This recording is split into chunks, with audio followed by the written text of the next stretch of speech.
Well, hello, everybody. Welcome to another special edition of Paranormal Talk. I'm back. I'm alive, and I'm still. My back hurts like hell, but I'm still alive. The COVIDs didn't kill me. I'm here along with host Mr. Tim Kohler, the rare balded Sasquatch. I waved and I was like, wait, I'm not Tim. Whoops. I waved Miss my turn. Rosie Page. It's going to get you I'm on that. Tim. Tonight I'm Tim, and he's me. That's right.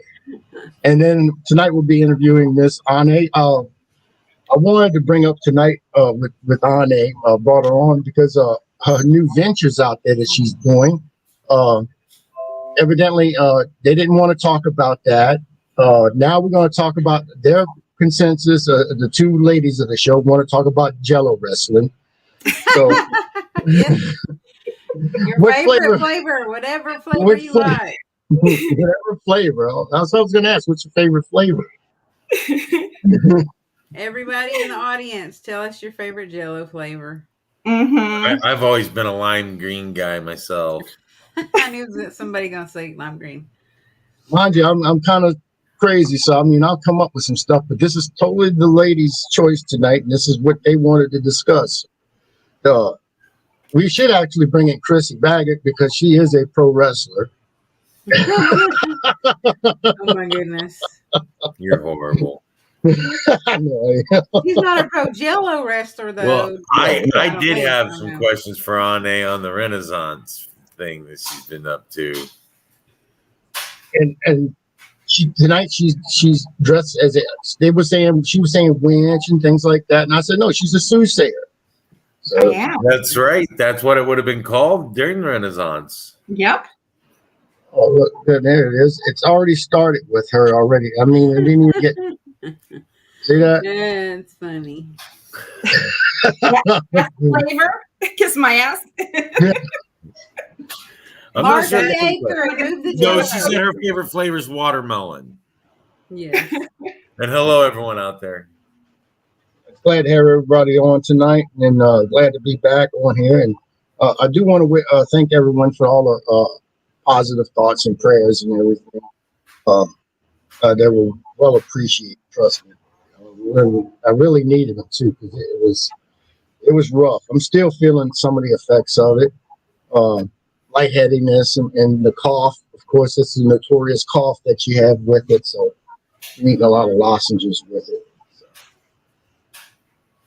Like a death cough? What's that? Is it like a death cough? Like your lungs? It's a dry cough. Yeah. I mean, it's like bad. I just can't get nothing to come up. You know what I mean? Nothing to come up. So I'm finally starting to get over the sinus infection from it. Yeah. Yeah. Just starting to get over it. Yeah. As long as we have to go out there in the world, we're going to keep seeing it. Yeah, that's true. That's the sad part. So, I mean,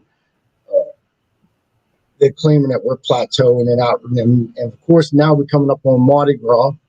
And it happened about this time when it really went pandemic through the United States. It was right after Mardi Gras. So we get to see if this new stuff, Omicron or whatever it is, it's going to be passed the same way or not. So we'll see. We're the guinea pigs. We're the guinea pigs. We're the guinea pigs here. But anyway. I don't want to be a guinea pig.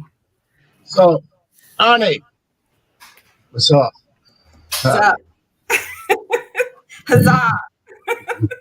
Huzzah! Yes, that's more of a pleasant exclamation. I even learned a new one while I was there. One guy was there and he had his horn, and it was full of alcohol, and I was like, "Don't do that! Don't do that! Don't do that! That's suggestive." What? Don't do that. That's suggestive. No. Oh my God. So anyway, he had his horn, his drinking horn. No, but it's the way he was doing it. It was like, yes, I guess like that, right? Adoo. So anyway, he had his drinking horn, and he's all skull. And I thought he was talking about chew, like the tobacco that you chew. Right. Howard. Oh no! It's a Viking. What the heck is that? But apparently, it means like cheers. So. Yes, it's an ancient Viking Huh. saying. Skull. Yeah, I didn't know that, but I learned it. Skull. Oh, And it's a this. Terrible, Right? Howard. I'm so innocent. Look at. No, you would raise your horn, if you will, and proclaim skull, and it's an old Viking term, Nordic term, I should say. I haven't raised Or my a horn. heathen. They called him a heathen. You haven't what? What? What'd you say? You haven't what? Say what? This is a virtual slap. Oh, I'll take it. Oh, Hey, yeah. everybody. Hey, Pamela. No, I love Facebook. Renaissance fairs. They're so much fun. They are. Mhm. Hey, boo. Yes, they're fun. I got to They're- perform. Hamlet at a Renaissance fair once. Yeah, that would be really fun. Yeah, we did it like the old style too, where all the performers were male. Yeah, wow. yeah. Yeah, Even the women. Even the women. Even the women were. I men. played Hamlet's best friend Horatio. I Very played nice. the third cousin, They don't do anything as Froderick. that there. They kind of stick to the the raunchier kind of stuff. So, more playful. That's kind of what they're doing there, while they're drinking their mead and eating their sausage on a stick. So Turkey legs. Arr. leg. Gotta have the turkey legs. It's more like Sausage on a stick. I more like that accent. heathenistic. The funny thing is they really didn't have turkey legs back then. It probably would have been goose if they were eating any kind of bird. They'd be a lot smaller. No, it's true because I think isn't turkey like a Native American bird, right? Yes. Yes. Yeah, they don't have turkeys in Europe, And apparently if we I'm don't not have mistaken. They have goats. They have sheep, goats, and geep. So, Yeah. do y'all meet other people from other Renaissance festivals from across the country? Or? They are like all they're like professional rennies. They just kind of go to different ones. They all have they travel around and go to the different ones all around the country. The one lady who I'm working with, she has her spots here, and then she has them in Colorado and then also Minnesota. And that's who I'm working with. And but she also goes to South Carolina too.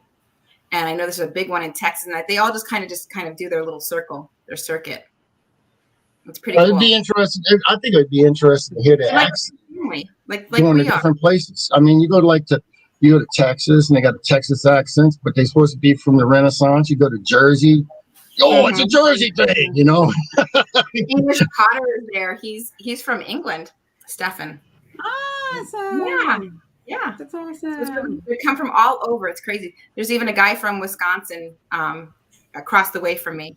Mhm. So he's selling. Ooh, do I have it with me? Oh, probably not. It's my corset cooler. Corset cooler? Cooler, yes. It's this tube that you stuff with either warm rice or cold rice, and you stick it in here, and it keeps you warm or it cools you off. What? That's a good invention. Isn't How that do you call it? It's a booby heater. I've never Yeah. seen one of those. Even at the Renaissance fair that I go to every year, they don't have that. Maybe I should mention it to one of them. He's out there. I'm sorry, Onae. I was just picturing like an upper Wisconsin person at a Renaissance fair, and I'm thinking big cornbread fed kid or something like that? Yeah. I was just sitting there thinking. I was like, he's out there. Hear ye, get your corset cooler there, don't you know? Don't you know? Like that. Gotta have that don't you know on the end of there. That's what I'm talking about. But Renaissance supposed to have been what in the UK or in that type of area. And then you having someone with, I don't know, a Mississippi accent. Sure, come on now. I'm dating my sister next week. We get married. I mean, that might go. That's more county fair, Howard. Well, I don't know about belt. That'd be cool if someone was wearing a chastity belt. I've never seen one wear one of those. You should put a chastity belt on Howard. On his mouth, like a chastity. I don't need one. Trust me, I don't need one. I stated that earlier. I haven't raised my horn up in years.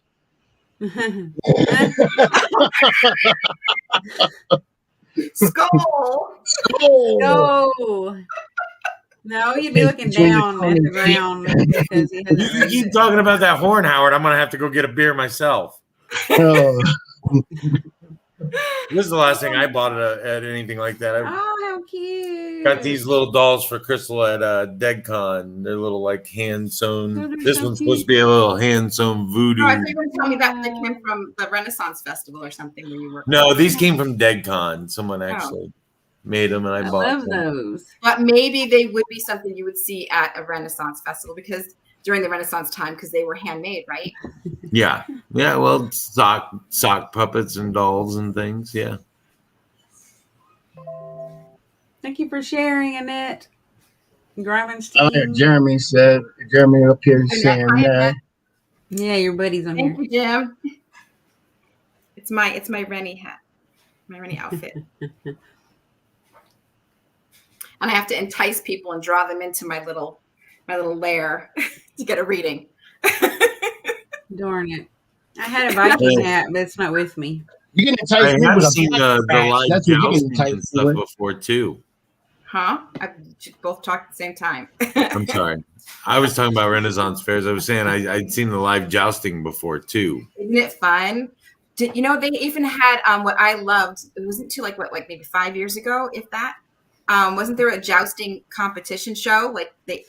Oh yeah, it was on like History Channel. Did they have kilts on? Were they wearing the kilts? No. They were wearing armor, like suits of armor. Oh yeah. Oh wow. It was really cool. Oh wait, jousting. I'm thinking javelin throwing. Like Highlanders and kilts throwing a javelin. No, this is on horseback. Yeah. They have that at this Renaissance fair here too. And you pick which side or like which night that you want to root for. There's two different ones, like a different color or different. I'm gonna get you a cod piece. How's that? There's a What's that? Fish. I like some fish. Howard and his cod seafood. It's a piece that increases your bulge, Howard. I'm not looking to increase. You were tight with it, Howard. You were tight when you put the cod piece on. So it's really for aesthetics. Pretty much like wearing a cup. Funny. Yeah. It's bad enough they float when I take a bath. Why I want to wear a cod piece? I mean, come on, really? That's not good. I will say the most horrible part about doing any kind of theater, especially Shakespearean theater, are the tights. Yeah, I was going to ask if you had to wear those. I was assuming if you even had men playing women that you had to wear tights. Yeah, definitely. Yeah, luckily I didn't have to play a woman. I couldn't wear tights. I'm sorry, get that male camel toe thing going on. That's a terrible thing you see. Well, that's why you have the cock piece. It kind of hides all of that, but at the same hand makes you look bigger than you are. Yeah, much. I mean, get a freaking cup. You get a jock in a cup. That's all you need. I was walking around the fair after I performed Hamlet and got invited to 3 proms. I'm just saying. Oh my gosh, that's hilarious. No, I'm just teasing. What's up, Scotty? Hey, Linda. No, I did Shakespearean theater a little bit when I was in college. It was a lot of fun. This is my red outfit, David. So there you go. For special Hot occasions. pieces for special occasions. Well, I would think the show here would be a special occasion, right, for Howard? Exactly. Yeah, his comeback after his On my face like that. whatever you want to call it. Right on your face like that. His recuperation period. You That's what I looking said. like- A chastity you look belt like on your mouth. Bane from Batman. Uh-oh. We don't need no cod pieces here. Oh my gosh. See what David said? A private message there, Howard. Yeah, he wants to sing you his song. Who's that? David. David. Oh Lord. Oh Lord, he said check my inbox. Let me see. Don't show it on screen. Oh hell yeah. What did Tim say? He said something about exactly what Tim said. What did Tim say? I'm not sure. Let's see. Yes, Linda, I Oh. do the readings. I'm doing readings at the Ren Festival. Yeah. That's what my character is. I'm Hey Carl. a fortune teller, soothsayer, She's a soothsayer. a rare balded Sasquatch. Yep, that's my name. Ye who wears tights too. That's what your name should have been. Ye who wears Yes. tights tonight. You who wore tight. This was a Robin long Hood. time ago, and I was much more fit than I am today. This is my corset. This is one of my corsets. I've got Is I've that got a bustier? and then I've got belts that just kind of just go underneath instead. So So soothsay. Soothsayeth. Oh, damn, you got that David. He's all watching. He's a pimp. He's pimp daddy. But no, one of my favorite. I'm a huge Mel Brooks fan. Me too. Huge Mel Brooks. Mm-hmm. I love Mel Brooks. And I don't one know of my favorite movies of his is they will not survive Mel Brooks. that's true. What? But I love History of the World Part 1, where it kind of Yeah. goes through different times of history. Yeah. Oh And- no, I didn't see that one. I only know the Blazing Saddles and Oh, you've got to see Monty it. Python. You guys- It's Monty so funny. Python, It yeah. has so many great Spaceballs. characters.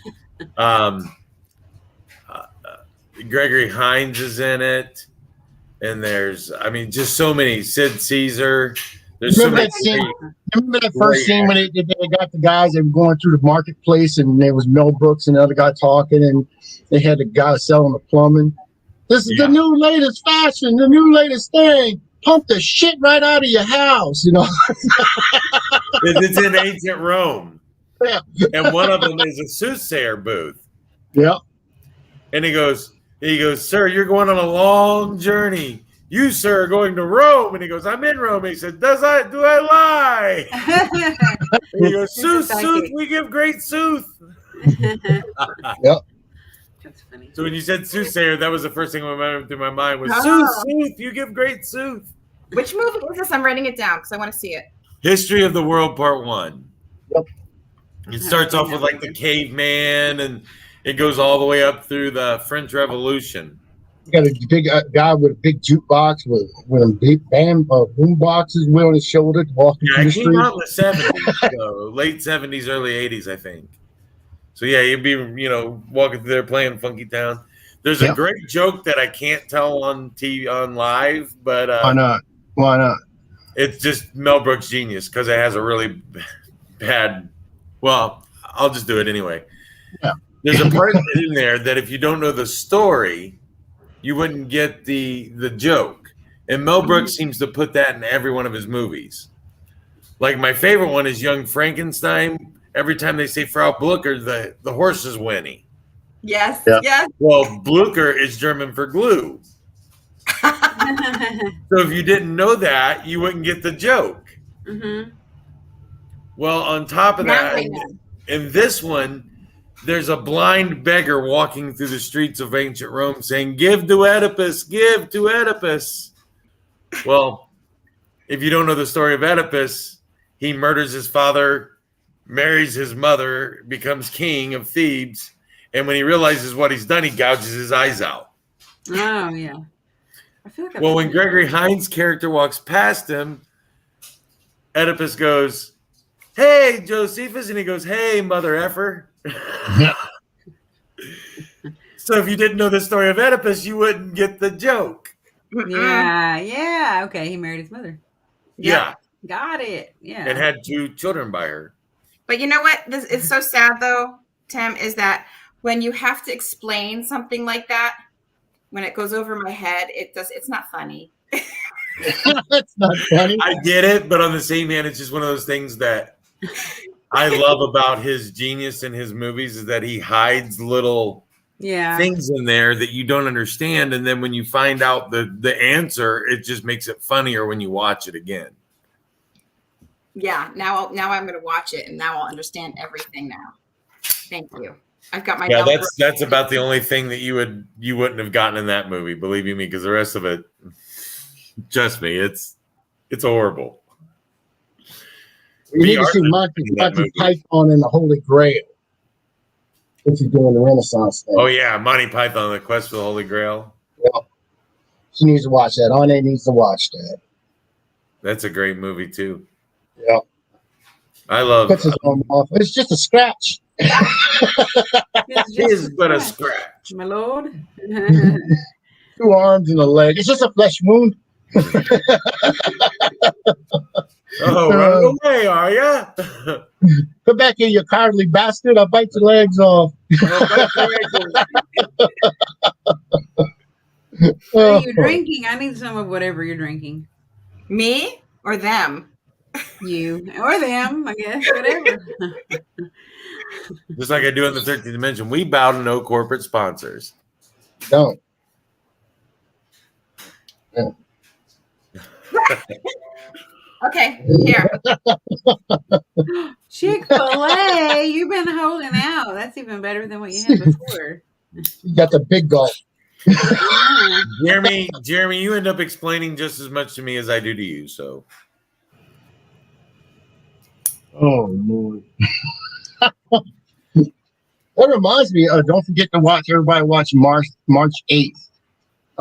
It's going to be that's the movies. The movie's coming out. The thing about Pam. Ooh, that's right. And you're going to be in it. Yay! You'll see me in the background here and there. Might hear me. The thing about if I'm not on the cutting room floor. This is the Pepsi Zero Sugar. That's why it's in a black can. Oh yeah. Whoa. I have that disease called diabetes, so I have to drink the zero sugar. Me too, but I drink the blue kind. Bad for you, Howard. I know. My mother is 60. I'm not going to tell her age, but she's in her 60s. She's in retirement age. We'll leave it at that.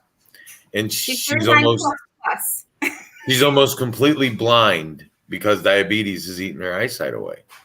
Really? Yeah. I gotta get mine checked.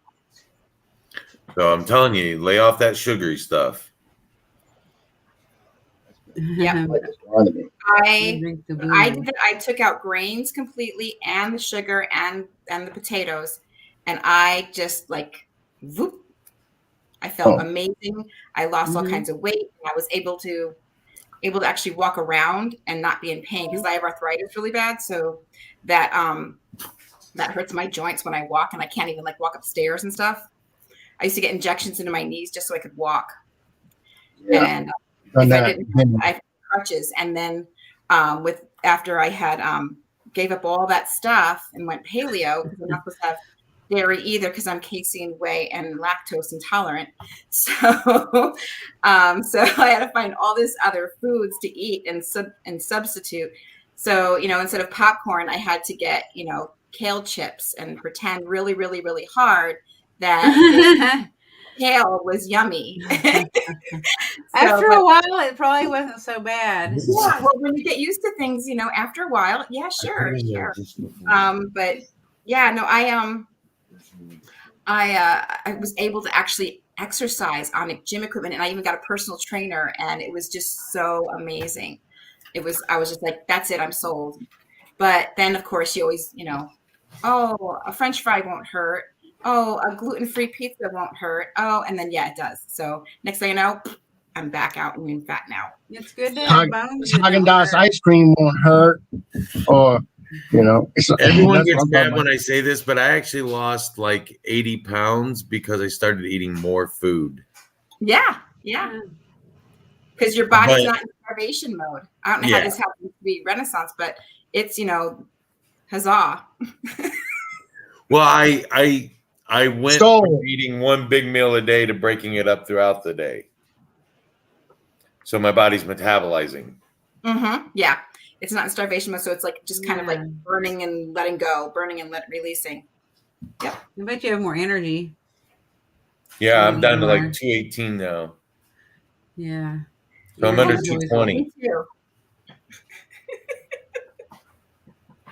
That's not probably. I bet you're. Didn't you show us a picture of you when you were bigger? I think you did. Me? Yeah, him. I think he showed us a photo. Yeah, I did. I was 300 pounds.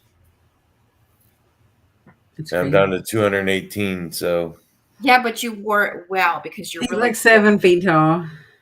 Yeah. no, I'm 6'3". I'm 5'2", so 1 pound equals like 10 on a camera and a waistline. I still got a belly. Just a little bit of one, but I got a belly still. But that jumbo tenderloin, yum. See, I actually make that into like 3 meals. 3 meals. One sandwich will make like 4 sandwiches. Trust me. Oh no! Since I had this COVID, I lost. Yeah, my appetite is not there. I mean, I've cut down from what I used to eat in half, and I still can't finish what I got on my plate. So I don't know what's wrong. Your stomach got smaller. Yeah. That's a good thing. Well, you do look a little slimmer here. Still got my turkey chin. Do this. If you do that all the time, it'll firm it up. But people also think that you're rabid as well. Yeah, pull it up. Like that. Jello wrestle. Go Jello wrestling. Like Jello wrestling is good for that.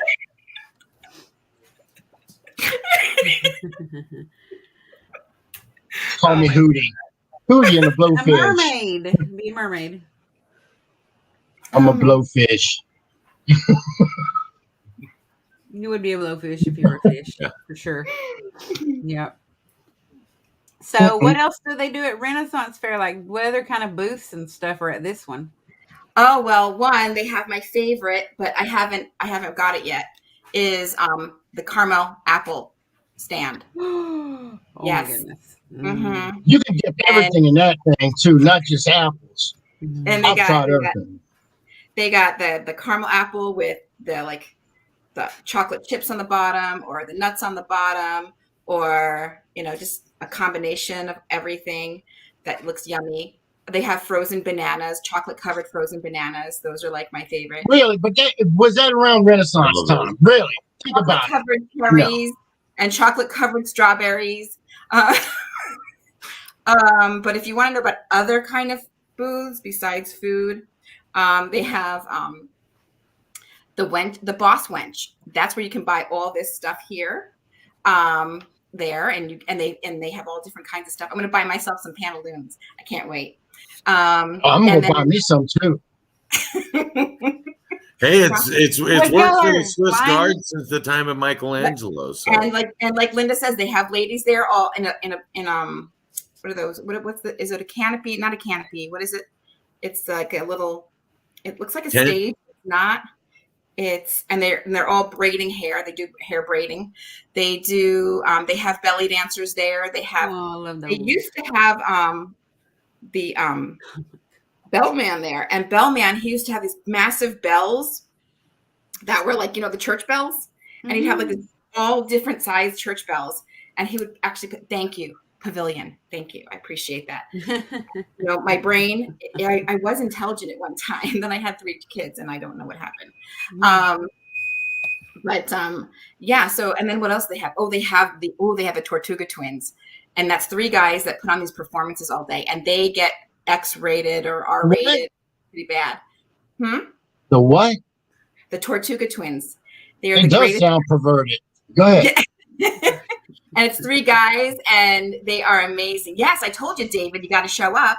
So I'm telling everybody, like, you guys, anybody who wants a vacation, come and see me. I am there. I will be happy to, like, put you in my see chair. Onae there. She's in a foursome with the Tortuga twins or triplets or whatever they are. And then they've got like all kinds of acts. They've got who else is there? It's Renaissance porn at its finest. Yes, it is, and they are amazing. And they have corn too. That's what he said, corn on the cob. Yes, and they have corn. No. They do have corn. Kitty with a porn. Renaissance porn. What else do they have? Oh, and they have the ladder. What is it? Jacob's ladder, where it's like a rope, like a pirate ladder kind of thing with a rope, and you have to like those kind of things. They have jousts. The jousts are amazing, and so are the knights. So that's always interesting. And then they have sports walking through. Oh my gosh. Let's see. Do they have swords? Do they play with swords? Like they have like different events. They got the jousting. They have the swords. Yes. The long staff. I was trying to get on stage myself, but I didn't get there yet. I will be on stage. But yeah, they have a lot of tarot readers and palm readers and psychics, and so they have like a whole little tribe of them. But I'm off on my own in my own little cubby, which I think I've posted pictures. And then they have, oh my gosh, they have like all kinds of things there. They've got, like, I can't even like even think now. I'm like all like amazed with everything. They've got like I told you, they had the corset coolers. The guy there, they have all kinds of tapestry people. So if you like tapestries and candles, and they even they have like a stand that you can put your hands in wax, and you can come out with your wax hands. They've got. You ought to get into that. I mean, Rosie makes soaps and things of that nature. And I made tenderloins tonight. We were all talking about tenderloins earlier. I made them tonight. These are much smaller than the ones. Like grain-free bread or something. I was like, "Ooh, that's." I didn't know what it was. No, it's a tenderloin. So it's a pork tenderloin. You smash it down flat, and then you bread it and deep fry it.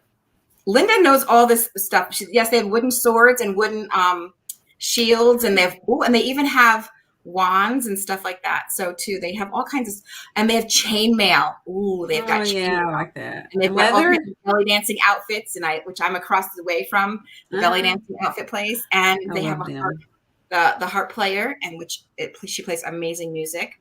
I always love the performers. The guy that has the barrel and the plank, and he's juggling and keeping his balance and things. I haven't seen that one. I've always just kind of like stopped and saw the Tortuga twins and the belly dancers and the jesters. I always love the jesters and the food. I'm always there for the food.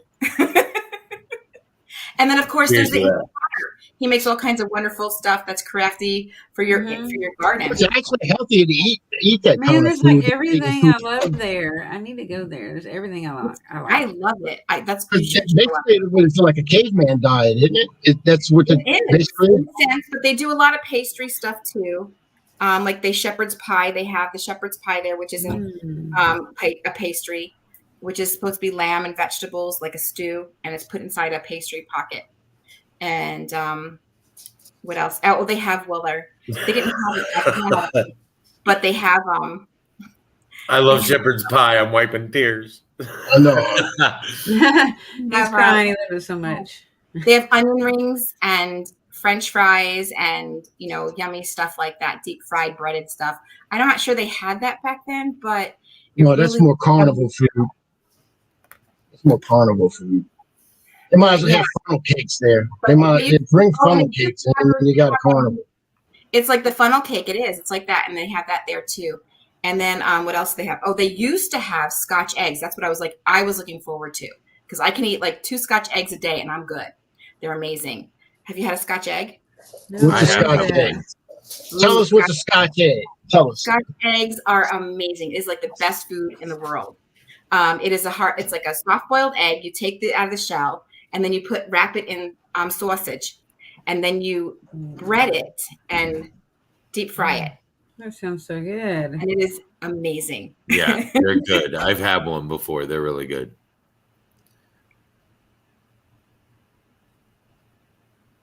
Uh-oh.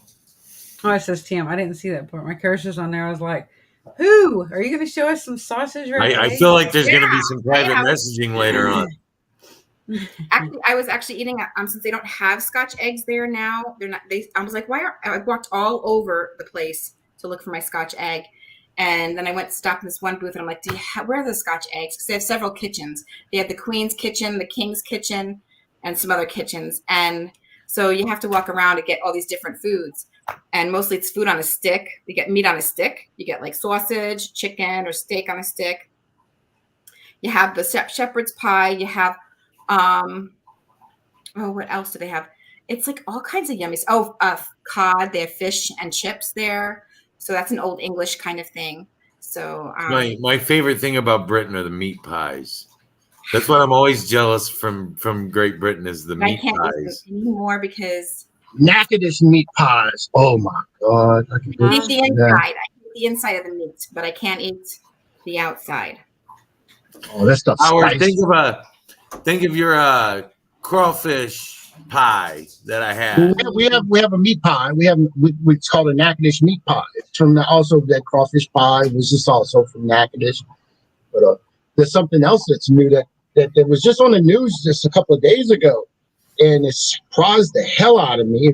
It's something that they actually starting in Louisiana. We're known down here for sugar cane, and also for rice.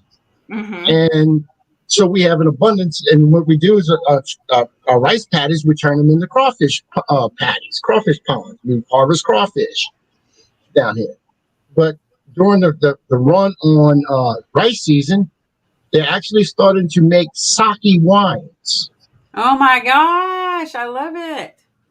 So you can have your sake cold, or you can have it warm the traditional way. And there's different flavors of different types of sakes, and they even got a place where the name of the bar now. It's in New Orleans, but that's where they create this stuff, and they we're getting banned. What the hell?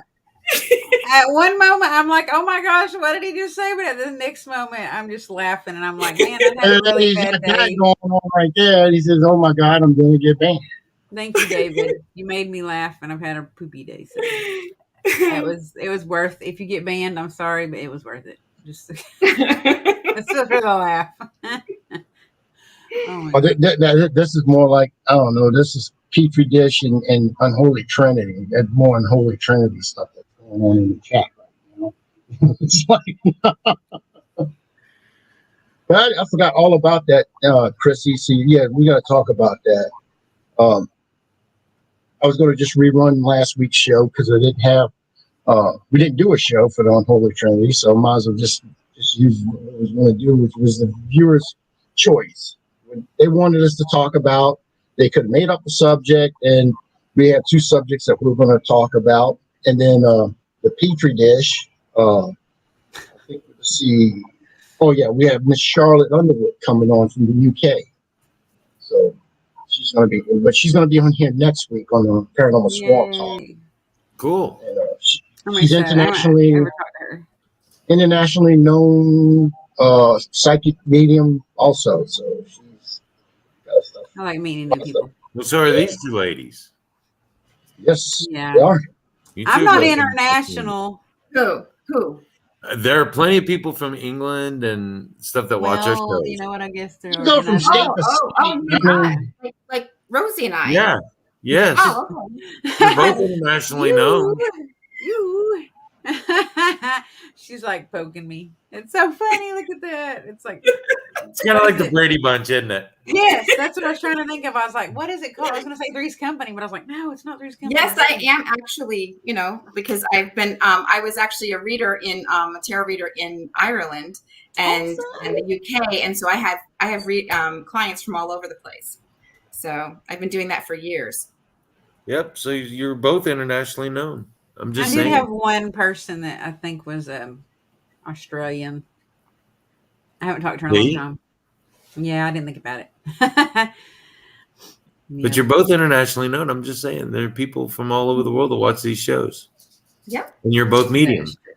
That is I'm well known through several police departments. I don't doubt it. Is there a reason you've been gone for a week other than the fact you were sick? You just told us you were sick. I'm not well known anywhere. Oh my I God. say that, but like, it's funny because my wife's like, everywhere we go, somebody knows who you are. That's funny. Someone told me that today. I was like, but I'm a hermit. I don't know how. Yeah, when I went to what is it? The Warrens Paracon. I'm seeing people there that I like that know me. I'm just like, oh my gosh, clients are there recognizing me. It's not like other vendors. It's like clients. I'm like, wow. Yep. That's good that they came to both of them. What would you say, just trying to change subjects here a little bit, what would you say has been the most challenging thing you've had to do as a medium? Oh my gosh, probably the most challenging thing is Fear Fest. Yeah. That's funny. Well, I mean, it's funny, but it's not like. It was challenging since day one. I can tell you that. San Antonio. I tried breaking her wrong. That was the first day. She didn't even make it to the place yet, and I'm already stalking the poor woman. That's true. In her undies. You got her in her undies, man. Yeah. I think. Wasn't you in your nightgown? No, I was in my PJs, but they're like really old, skimpy things. So that doesn't mean. I mean, hell, Rosie was standing outside our room. Rosie was standing outside our room knocking on the door. She's getting propositioned by the dude walking past. I was like, let me in. I'm afraid. I don't care if you're naked, Howard. I do not care. I just don't want to die. I was like, just cover up and let me in. It was scary. Oh my gosh. Some very sketchy looking dude. Yeah. You know, the whole place was empty. Nobody. I like the convenience of the bar room right in the parking lot. Yeah, there was a bar across the parking lot that was full. Those people came out. But the most challenging thing, I don't know.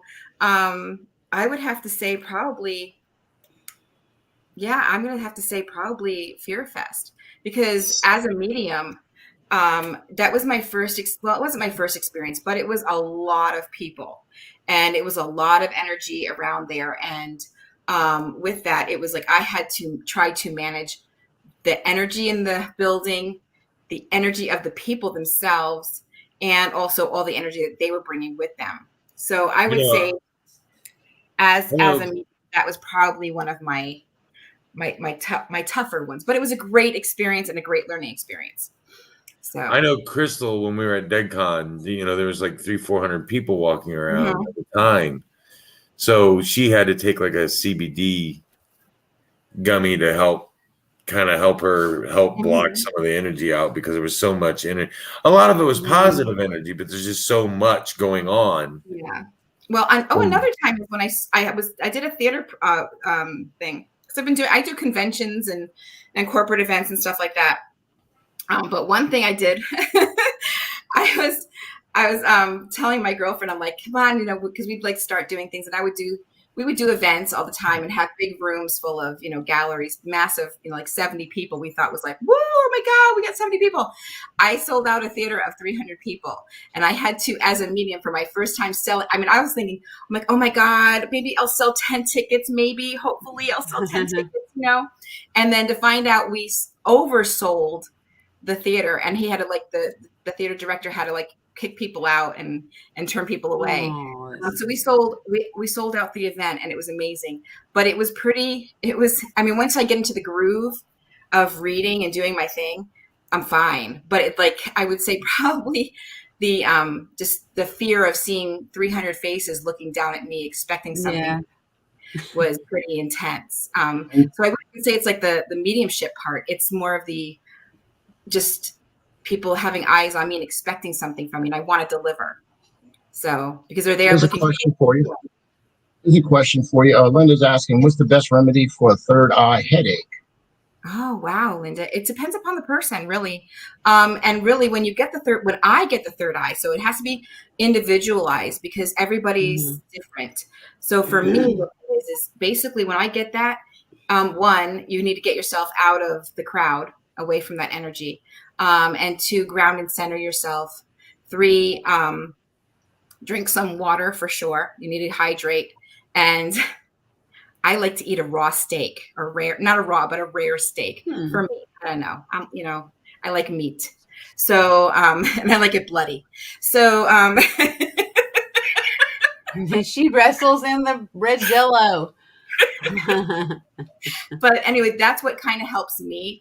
And then, of course, grounding and centering. But you really kind of, but the big thing is when you do get the headache, though, what it is for me, I found it's spirit trying to communicate with you in some form, and you're not opening up to it. So it just means that means you're just getting a message, and it just means relax and open up to it, and just kind of start asking it questions like, okay, what's going on here? Who are you? Where, what do you want? How can I help you? Because they're seeing you as a lighthouse, and they're trying to communicate. And it could be your guides, it could be your angels, or it could be just a spirit seeing you as a lighthouse, wanting to communicate and needing help. So, yes, rare is the best. Yeah, I agree. It's and it has to be filet mignon, of course. It has to be filet mignon, and only the best cuts, please, because that's all I eat. So, but anyway. High maintenance. Good Lord. I don't care as long as it's rare. I've always been like a ribeye or New York strip kind of guy. I love ribeye. I love ribeye steak. Nope. Filet mignon for me only.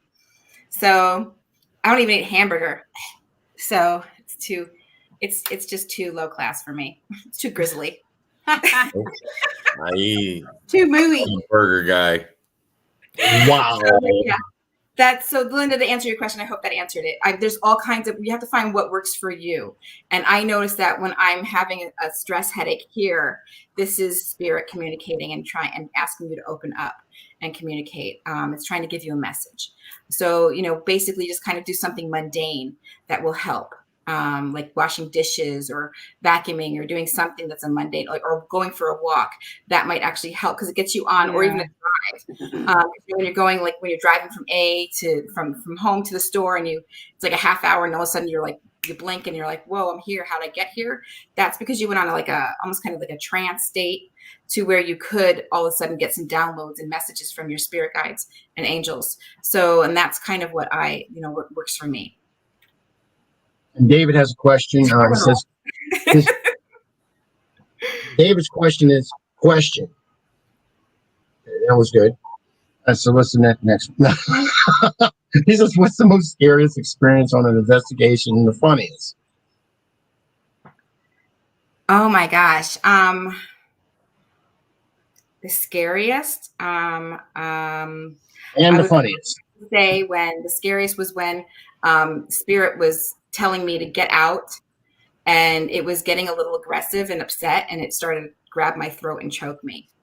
And typically when I have that happen, it's okay. I don't mind being choked so much. I mean, it's okay. But but I knew it wasn't going to go unpunished. Because it's a message, Howard.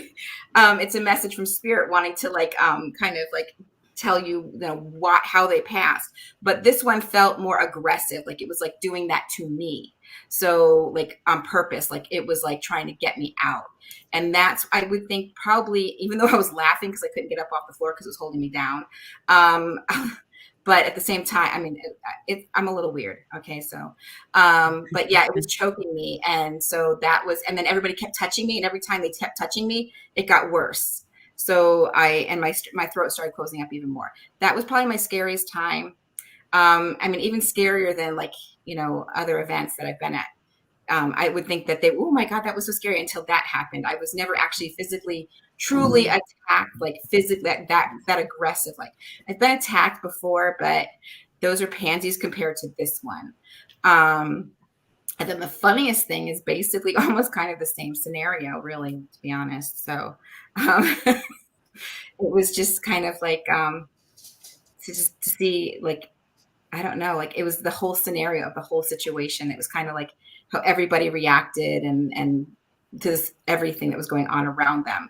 And it was just, I don't know, seemed funny, but it wasn't probably, but if you look back at it, it's oh my God, I thought there was going to be a horde of people chasing me with pitchforks and wanting to, put me in string me up.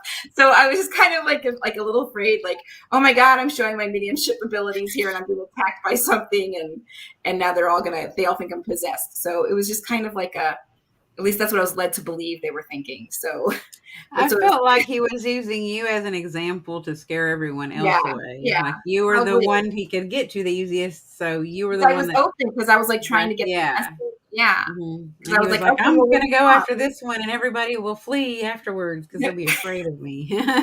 Yeah. No, everyone just followed me. And then I was like, someone whispered in my ear, like, they're going to get you. They're going to get you. And I'm like, oh my God, it's a horde. They're going to get me. They're going to crucify me or put me in see if I sink or something to the bottom of the river. I don't know. But it was kind of funny at the same time. So if you think back, but it wasn't funny at the time when I was experiencing it. I was a little nervous. But then afterwards, we really were just going to tie you to that chair and throw some holy water on you and start, saying some, I don't know, Hail Marys and prayers. Was that the power of Christ compels you? Yeah. Yes. That's what I was kind of expecting. I'm like, oh my God, they're going to do something. They're going to take me out of the basement. They're going to find me out. No. I don't know what to do. I will say this. Onae. One of my scariest experiences ever investigating, we were running a spirit box. And we were in a jail, in a prison. And Scotty Wilson was walking through with a friend of his, and he was joking around. And he said, the power of Christ compels you. And the spirit box literally goes, that don't work here, boy. Oh, my God. Just as deep. I mean, that don't work here, boy. And Scotty stops on a dime, and he goes, you want to bet? Oh, my gosh. That would have freaked me out. Yeah, I would have laughed. Yeah. I'm sorry. It was scary and funny at the same time. Yeah. Scotty and I kind of took it as a challenge. Yeah. But hey, Greg Koss, how are you, hon? I think the scariest parts for me doing something like that would be seeing my friends or colleagues or fellow paranormal investigators actually getting attacked. That freaks me out every time. I don't know where you were when I was being attacked, Howard. You didn't save me. We didn't come to find you after that, though. You called for Rosie. Up Howard, and I said, Howard, get me down there to wherever she is now, because there are some people that didn't want me around you. And I was like, Howard, plummet through them boys and get me down there. And he did. You got down. But yeah, you didn't call for Howie. You didn't call for how you called for Rosie. Rosie, that was it. I smell better. Sorry. In for herself. Problems of my own. Hi, Anita. Oh, Lord. Hey, Vincent, how are you? I was watching Vincent today. He was having a video of his front yard with the squirrels and how he's feeding the squirrels today. Mm-hmm. It was so cute. Does he do readings? Is that the Vincent that I'm thinking of that does tarot card readings? Sorry, Vincent. I have no clue. Sorry. I just happened to scroll by and it popped up on my screen. So I watched. He must do something because he said, I want to join your show somehow. I guess that's to Howard. So he must do something normally. Pepe Le Pew. I'm about to look more. If it's Pepe Le Pew. I'm thinking he used to do tarot card readings, I think. What does it mean when you see a faceless black spirit next to you, and how do you get rid of it? Well, again, Howard just farts. I don't think everything is negative. So a faceless black spirit just might be we don't know how much energy it takes spirit to manifest so that we can see them and feel them. So it just might be where they're at and their abilities. So I just kind of feel like if there's something there, it's just there. It might be just a regular spirit just trying to connect and communicate. So I just always basically kind of ask, how can I help you? And if I'm not in the mood, and I want to be just left alone, please, can you come back later? That always seems to work. And if it doesn't, then you just kind of get the sage and tell them, get the hell out of my house. I'm not. And that kind of works for me. Maybe other people have more ritualistic kind of stuff. I'm more of just, treat them like you would anybody else. It's an energy, a spirit, a soul. And, if they're intruding and they're not going to be, respectful of your requests, then you can treat them like somebody who'd be like living and being a jerk. Get out of my house now. So and then sage their ass. So but basically that's kind of that's my initial thing, because I don't know how in depth you want to get with this and how in depth you needed to get in with the energy. But I really basically just kind of treat them as if it was somebody here in life, because that's basically what it is. It's soul energy. And then you get your camera out and you try to get it on camera so nobody thinks you're crazy. Just and then when it goes away, at least you got your. Yep. That's funny. But I've been getting in a lot of this. Been doing some research on these BECs, black-eyed children. They're supposed to be like aliens, crossbred aliens and stuff like that. Mm-hmm. So that's a question I'd like to ask you, Onae and Rosie. The train stopped, and you said that it had to be the emergency brakes. So that means it had to hit a car. Oh, a train stop. I hope not. All the hobos are going to be coming in there. They're coming to eat. Get the barbecue pit out. Maybe there's a problem with something else. In a bucket. You want to get the bucket. You don't want to come in the house using the bathroom. They were so loud. I'm surprised you didn't hear them. I said I've never heard the train's brakes before, and I'm surprised you didn't hear it because they were so loud. That has happened before, though. I actually could hear it. I never heard Do you that was remember loud. Brandon Kathy said? Yeah. For It's as light. small as a town as this is, It's we've had light tons like of people that. get hit by the train in our town. Yeah. And they always, there's a railroad track, somebody going to get hit. We had a man that fell asleep in between the tracks. Stay warm on the tracks. Fall asleep may have been a loose term. May have passed out drunk. We're not exactly.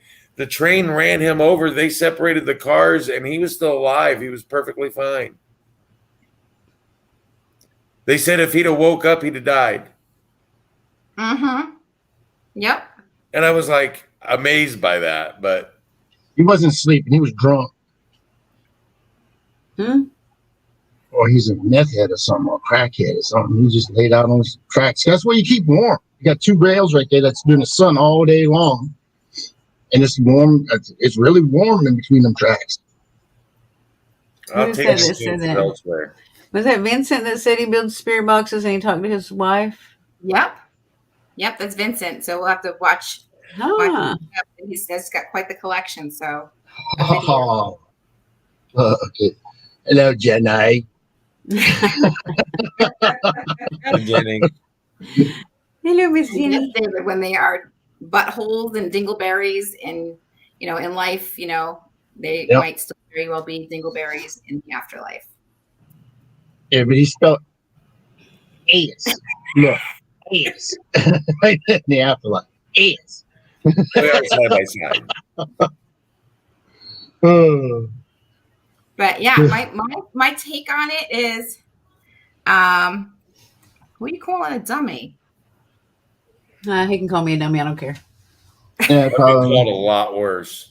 Yeah, me too. Shit, even today.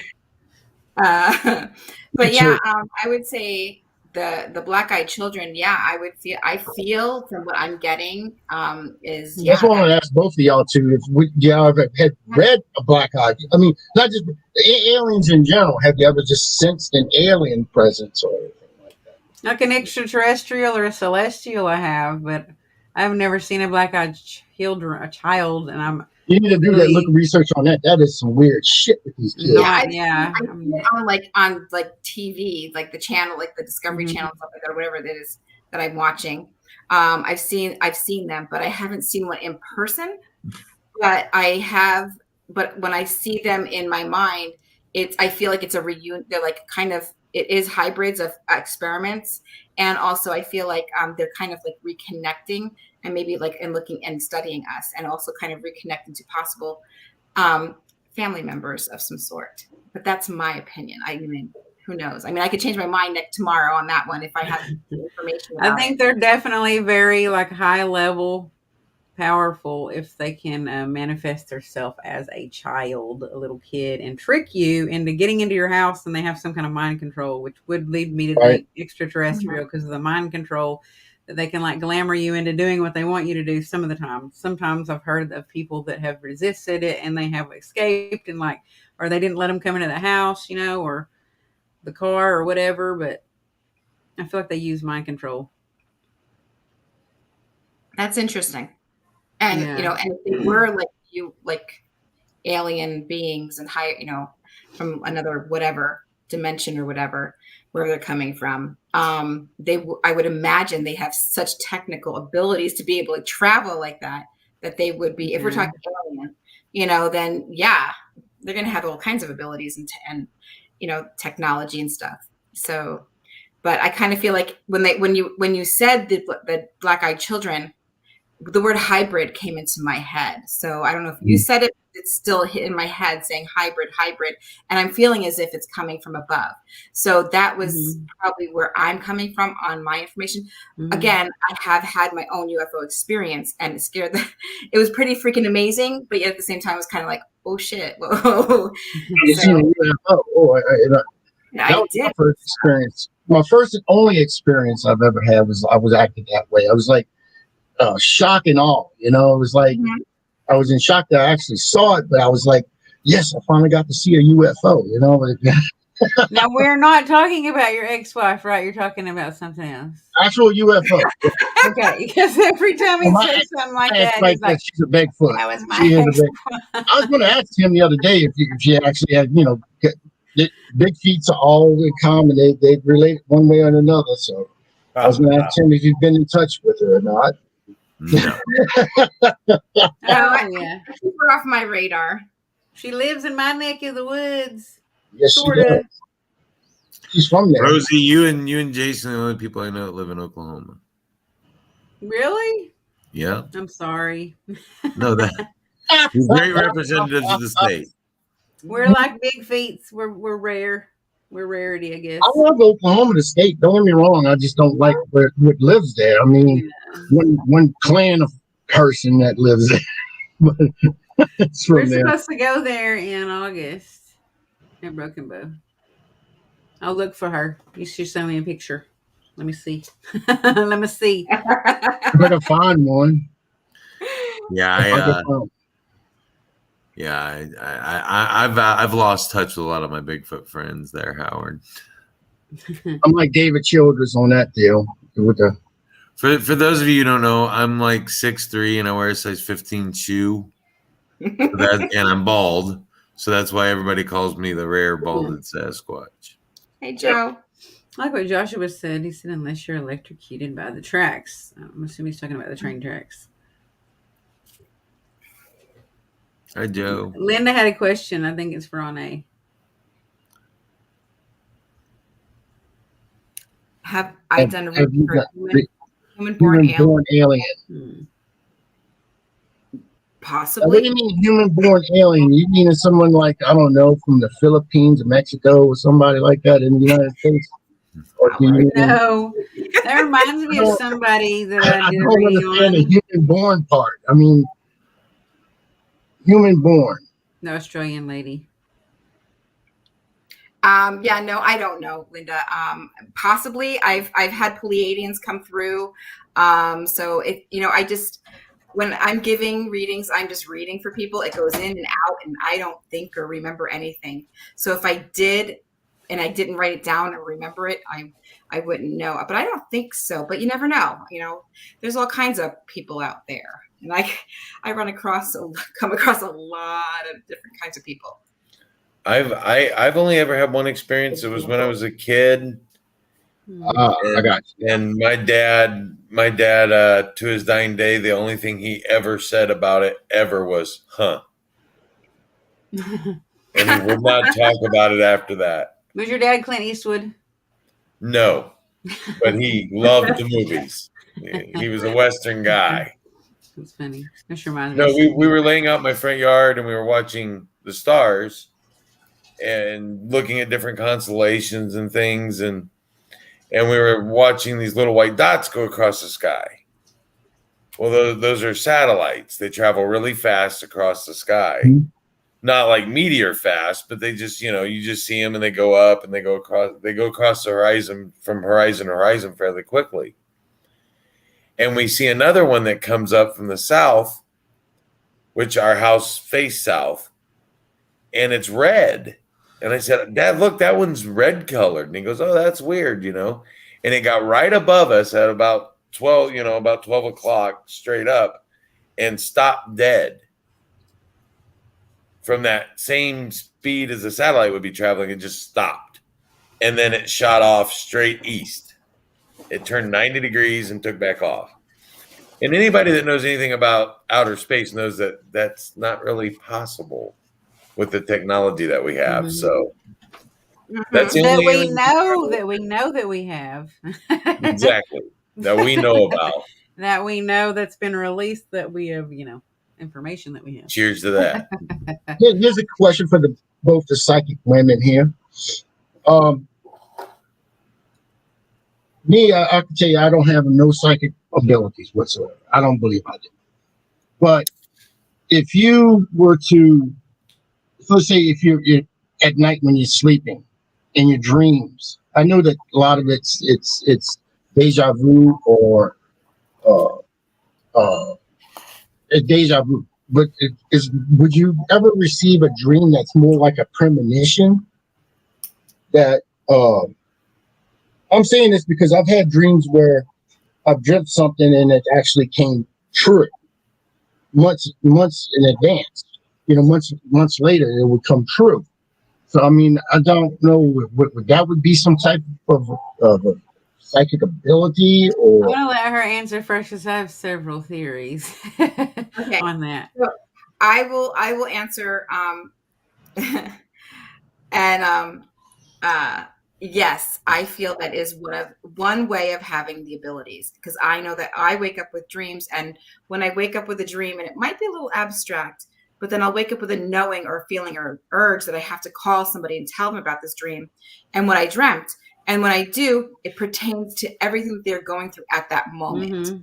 And it's predictions and warnings and things like that. I mean, I saved a woman from buying a house that was, had mold in it, hidden mold, and that they weren't going to inspect that part of the house. And so, and I didn't even know she was, buying a house. So I barely knew the woman, but I dreamt about her, and I felt like, oh, I have to call this woman and tell her this. And so, and it came in an abstract way, but yes, I feel those are ways of spirit kind of helping us, use our abilities or our higher selves, or whatever you want to call it, whatever resonates with you. As far as, getting messages. Yes, I feel that is an ability. Yes. And it's one of the first ones I feel that gives you clarity and a knowing. You just wake up and have a knowing, and it's a gentler way of doing it and easing you into it. I don't want to be eased into it though. I also feel like it can be someone connecting with you psychically too sometimes. Yes. Like if you're having different scenarios from different time eras of a person, and they show up in all of these different time eras with you. You knew them before in past lives. You're going to meet them again if you haven't yet, and you're remembering them from past lives. And then when you see them, you're going to feel this weird, like this connection. Just instant, dangerously instant connection, and it's like soul life or soul past soulmate and past like twin flame and all that stuff recognition. And then sometimes I feel like in your dreams, when you're having those different dreams, mine are different, like kind of what she said, but mine are feelings. And I will have a dream, and in my dream I'm having some weird feeling, and I will know automatically. It's like my friend Mary is awake and she's having something going on and it's wrong, like something's going wrong with her, and I will wake up and call her, and she'll be up having a panic attack or crying or sick or something like that, and stressed out or worried, or had seen a shadow figure in her house or something like that. So mine are like not like long drawn out scenarios. Like hers is like a full, like the story. Mine is more like I'm feeling somebody and they're sending a signal and it's reaching me, and I'm waking up and Mhm. knowing like something's trying to wake me up to help that person, I guess. No, mine are pretty vivid. Yeah. I mean, they're Tell us. persons. They're people I've might have known in the past, or but it's just say like I'm going to. I give you a general one. No I'm nudity. going. No. Oh shit! Easy. That didn't cut it down to just. That's it. What? Blink. No. He had a That- feeling. That No, one, it's no, that one had It's like nudity. maybe I'm walking into a grocery store, or I don't want to get too specific on any of them, Mhm. but it's like walking in, or just walking down the street, or being at a place at a certain place at a certain time, and I see people that were the same exact situation and the same exact words were said and the same everything. It's like I've seen this before. Yeah, I've like been a here before. precognitive. Right. Yeah, psychic Precognitive. dream. Yeah. That would be kind of like what Onae said. I mean, exact. So, I mean, it's everything. I could tell you what they're going to be wearing. I could tell you what they're going to say. Mhm. I don't know. I don't know. There's a couple. There's 2 different people that are Facebook user, I think. Because there were like You're like several me, Howard, others. clairvoyant. So whoever this is, please let us know who you are.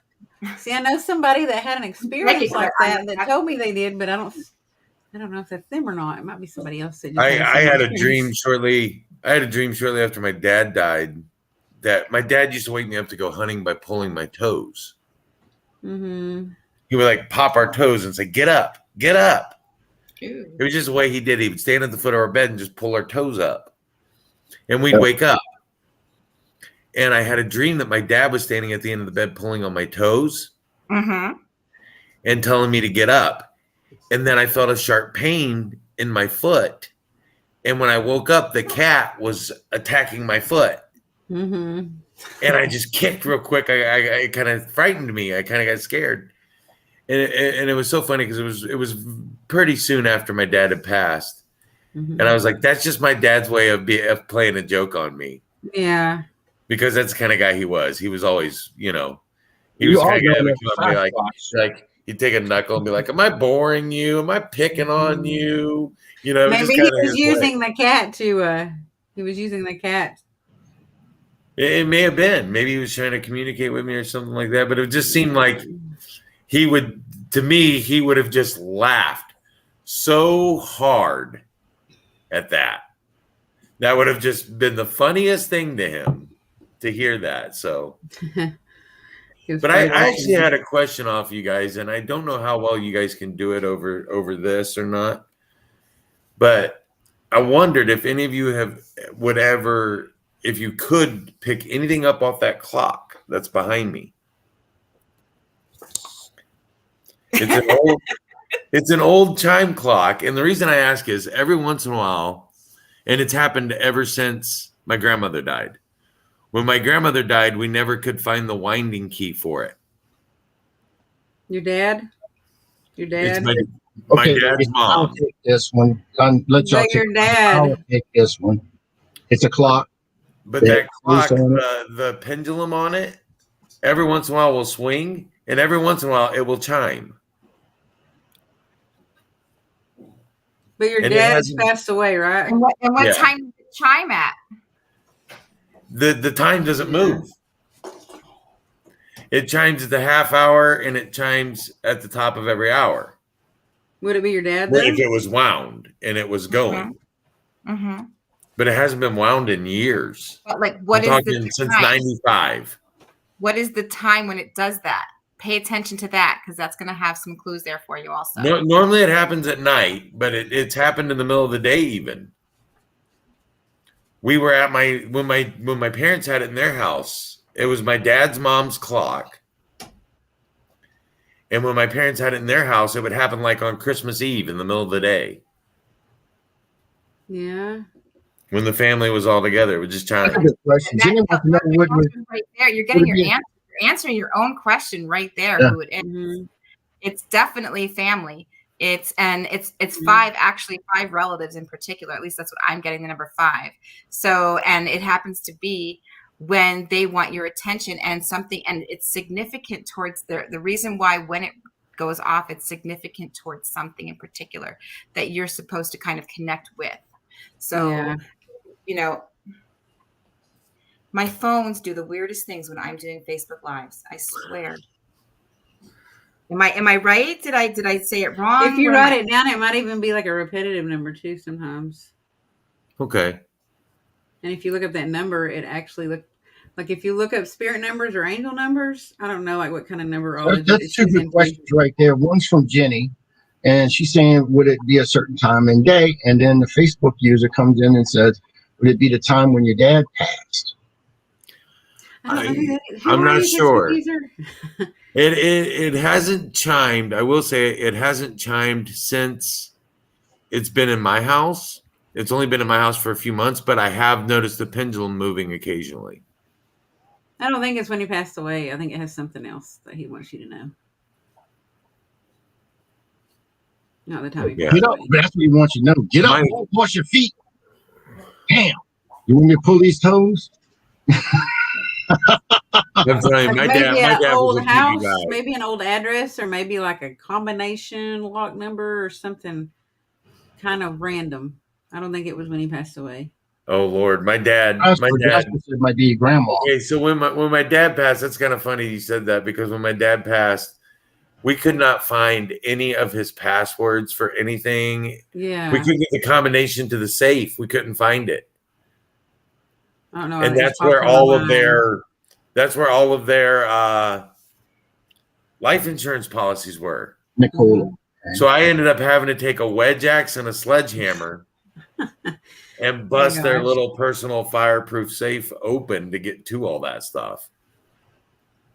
Yeah, I don't know why that just popped in my mind. Like I just felt like combination. Yeah, it's really funny that you say that. But yeah, it would make sense because it has chimed at different times when we've had family events and things. Mm-hmm. And yeah, I don't know. I think my dad was a man of few words when it came to certain things. So there's probably more than one thing that he would want to say to me. Mm-hmm. And how else would he tell you unless he just came straight to you like in a dream or when you're awake and it was an apparition and told you, you know what I mean? Like there's something like that. Yeah. I feel like. That's a good. Anita has a good one. That is a good. Yeah, That is she a does. Mm-hmm. I like she's gonna that toss it. And Linda too. Linda's. Oh, Yeah, I posted that. Yeah, definitely. Pay attention to what's going on, what you're doing, what you're feeling, what you're experiencing at the time of the chime. And if you're waking up to it in the middle of the night, who are you thinking of when you first wake up? Like, oh, what? Mm-hmm. Like maybe someone was there. So, because I had an alarm go off, one of those fire alarms, and the battery was brand new, and the fire alarm went off just a little bit, just enough to wake me up. And my first thought was, what do you want, Grandma? And so then I realized Grandma wasn't there. See, he could try doing that. He could say, Dad, is that you? Mm-hmm. And see if anything repeats, And by the way, I hated this clock as a kid when it was in my grandma's house, because it would tick all night long and then it would chime every half hour and then it chimed the number of hours. So if it was 3 a.m, it would chime 3 times, and I could just hear it all night long when I would stay there. But see what Anita says there, this is what gets me, is the bell ring is often used to dispense of negativity and clear the ritual air. It could be family trying to clear the grouchy emotions or lighten up depressing vibes. Now, ringing a bell is not going to work in Tim's house. Tim needs to make a proper beignet, and that will just all the anger and dissipation, it would all just dispense in midair. I mean, just frying up them little succulent little pieces of dough and getting the right amount of powdered sugar on that thing would make everything so much better in that house. He's talking about my wife. She loves beignet.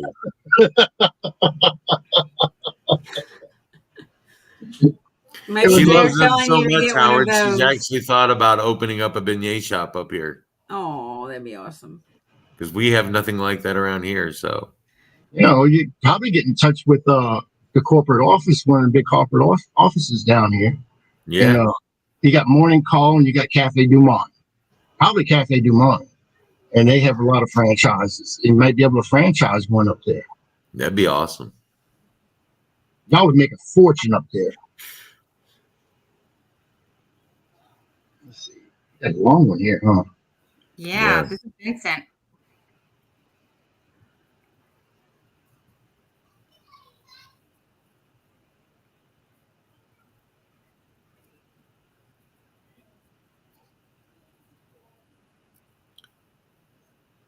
Ooh, that's interesting. Very detailed. I'm like, yes. Yeah. I feel like I'm reading a book. I'm like kind of getting sucked in. I'm like, wait. Definitely, Vincent. That's definitely interesting. And yeah, I feel like that you could have been like pulling in somebody's story, or maybe you had a previous life like that, and you were just your soul was remembering and Not in Huntington, Jeremy. I wouldn't fly in Huntington. Huntington's too small. That is interesting. I've sorry,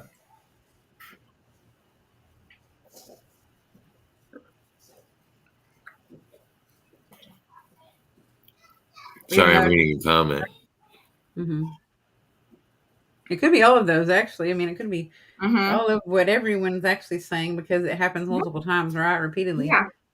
And I've actually said to that clock, okay, Grandma. I've actually said that because it was her clock. That was her favorite thing on one of her Grandma, favorite shut it down now. Tell him to go away. I'm trying to sleep, Grandma. Brooklyn. Love Brooklyn. You can totally tell by the accent. You gotta have him on your accent, huh?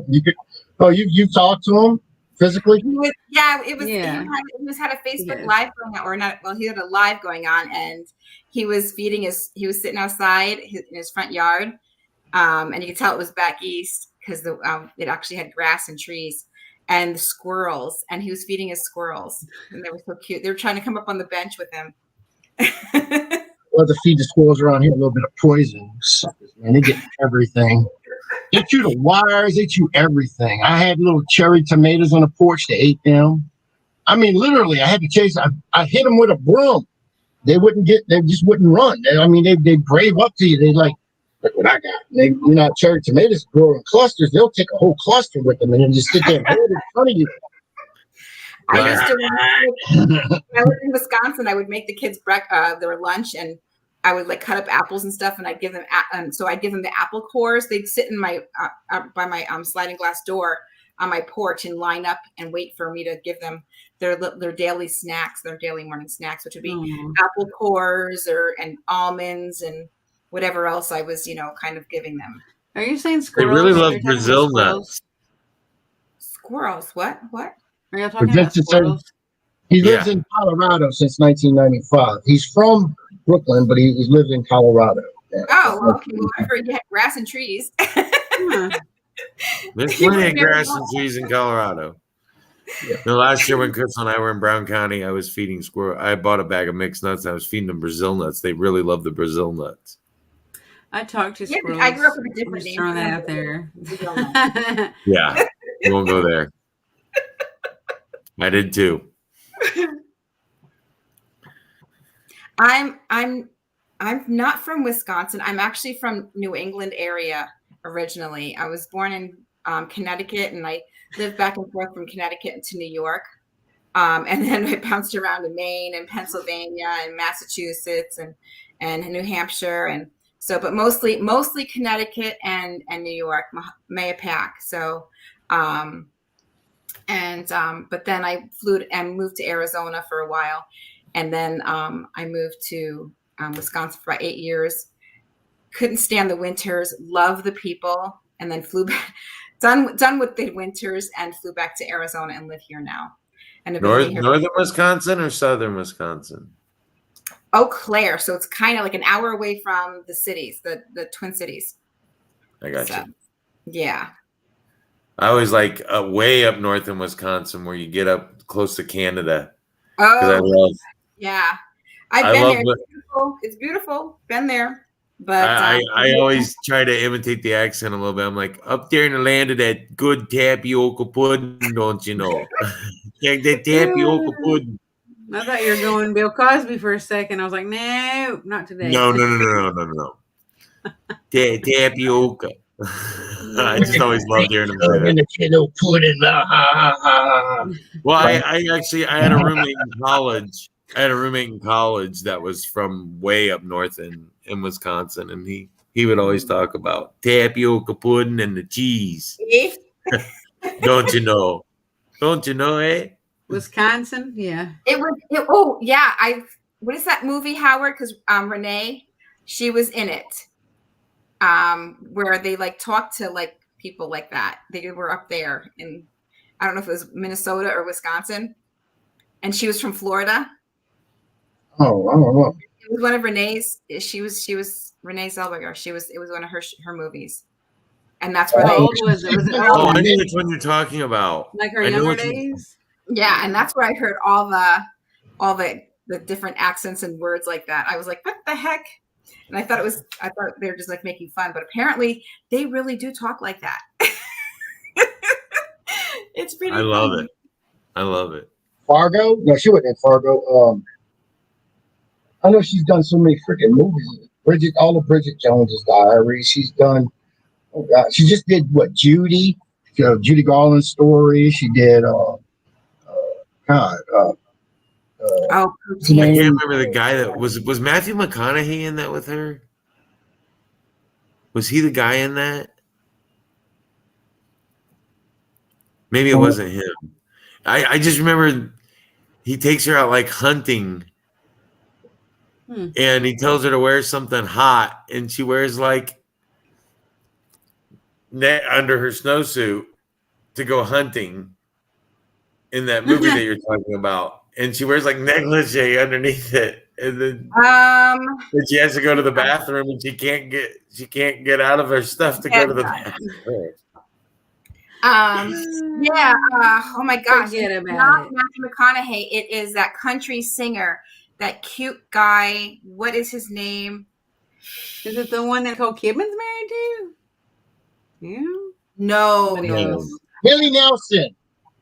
Kevin No. Costner? Kevin Costner? No. Not Kevin Costner. It was like Josh Turner, one of those guys. It was No. it was from like the late 90s. Fudgesicles. What is his Kenny name? Chesney. No, not Kenny No. Oh my gosh. Like Yeah, I'm about ready to Google. George Strait. guy who played George Strait played in a bunch of movies. in movie with Renee. Guy who played. Well, there's a bunch of guys that played in. I was gonna say, good luck with that. There's a lot of movies. Brandon Lee, no. She did one with what's his name? No, Jason Lee. I thought she was talking about Mallrats. Cinderella Man. She done Cinderella Man. She's done. God, she's been with Jim Carrey and Me, Myself, and Irene. She's done so I many. love that movie. In what movie did Renee Zellweger play a Southern woman who had Country singer who played in a movie with Renee Zellweger. There you go. Anybody else know who I'm talking about? There it is. That's an accent. Did you say Willie Nelson? No, not Willie Nelson. He said Willie Nelson. This one up here. He said In Willie what Nelson. movie did Renee Zellweger play a Floridian I love who had Willie moved Nelson. to Upper Wisconsin or Minnesota to help take over a factory? Josh. I think his name is Josh, right? Am I getting close? Josh Rowland? No. She was in a movie with Kenny Chesney. Renee Zellweger movie list. Everybody's Googling it. That's what Jenny's saying. She's even Googling that shit. Kenny Chesney was in a movie with her. Jude Law. Brad Paisley. It's Brad Paisley. No, it's not Brad Paisley. Oh, well, he's cute. No, that would be a good one though. Oh my gosh. No, it's not Tim McGraw either. Oh my gosh. Someone just said Jude Law and Cold Mountain. No, it wasn't Cold Mountain. Okay, Josh. Maybe not Josh. We'll just take Josh's name out. So were they Don't- romantically involved in this movie? all right. Movies. Renee. This is it right here. It's called New in Town. Somebody said that. Terry Yeah. Conn Jr. is not a country singer, though. Pepe Le Pew said it. New in Town. Yeah, that's the name of it. New in Town. Cast of New in Town. Harry Connick Jr. That's it. Okay, so Yeah. it wasn't Josh. I was close. He's really cute. He's a country Yes. singer? New Orleans boy. Or is he a country singer in the He's movie? a jazz singer. Okay, because I was like, he is not a country singer. No, he's a pianist. Actually, he's a pianist. No, he doesn't sing country. He does jazz. He does like piano type jazz music. And he's a very good singer. God, he's so cute. Oh my God. Do you see this face? Yeah. I don't remember what he looks like. I mean, I do, but I Oh, kind he of looks vaguely. like that. He's gorgeous. Okay, yeah, I thought that was good. You just like his lips and his eyes. I'm just saying, I'm not gay, but if I were, General area. That's what she's saying. He likes this general area. I think Brad Oh. Paisley is cuter. go. He raises a horn. In victory. Skull. Oh my. Yeah. If I'm not gay, but if I were, I'd want a man that looked like that and Yeah, I mean, look at him. like He's Sean gorgeous. Connery Bananas. or Sam Elliott. God. And here's like even a sexier one. Look at that. Oh my God. So sexy. I don't know why. He Right. looks like kind of like Bret Michaels or something. Brett Michaels? She's like, no. Maybe a little more like George Michael. He's George got the Michael. hair George and the, Michaels. Oh, I'm No, jealous of no. any guy that's got hair. So I love it when he's like acting and he's like sweaty and chopping wood and stuff. Or is that my fantasy? I like that. I didn't know that. I haven't seen it, so I don't know. But I like the lumberjack thing. Lumberjacks are cool. Yeah. You know he got killed off on Independence Day, right? What? Yeah. yeah, he dies at the beginning of Independence Day. I like Why any would Sandra you? Bullock movie, Chrissy.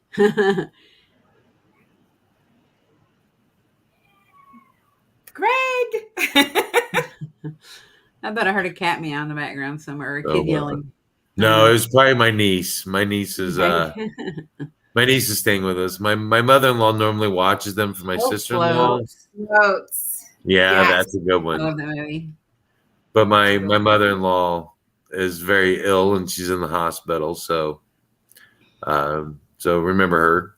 And but at any rate, we have my niece this week for my sister-in-law, and she's a wild one. She learned two nerds yesterday, nerd and dork.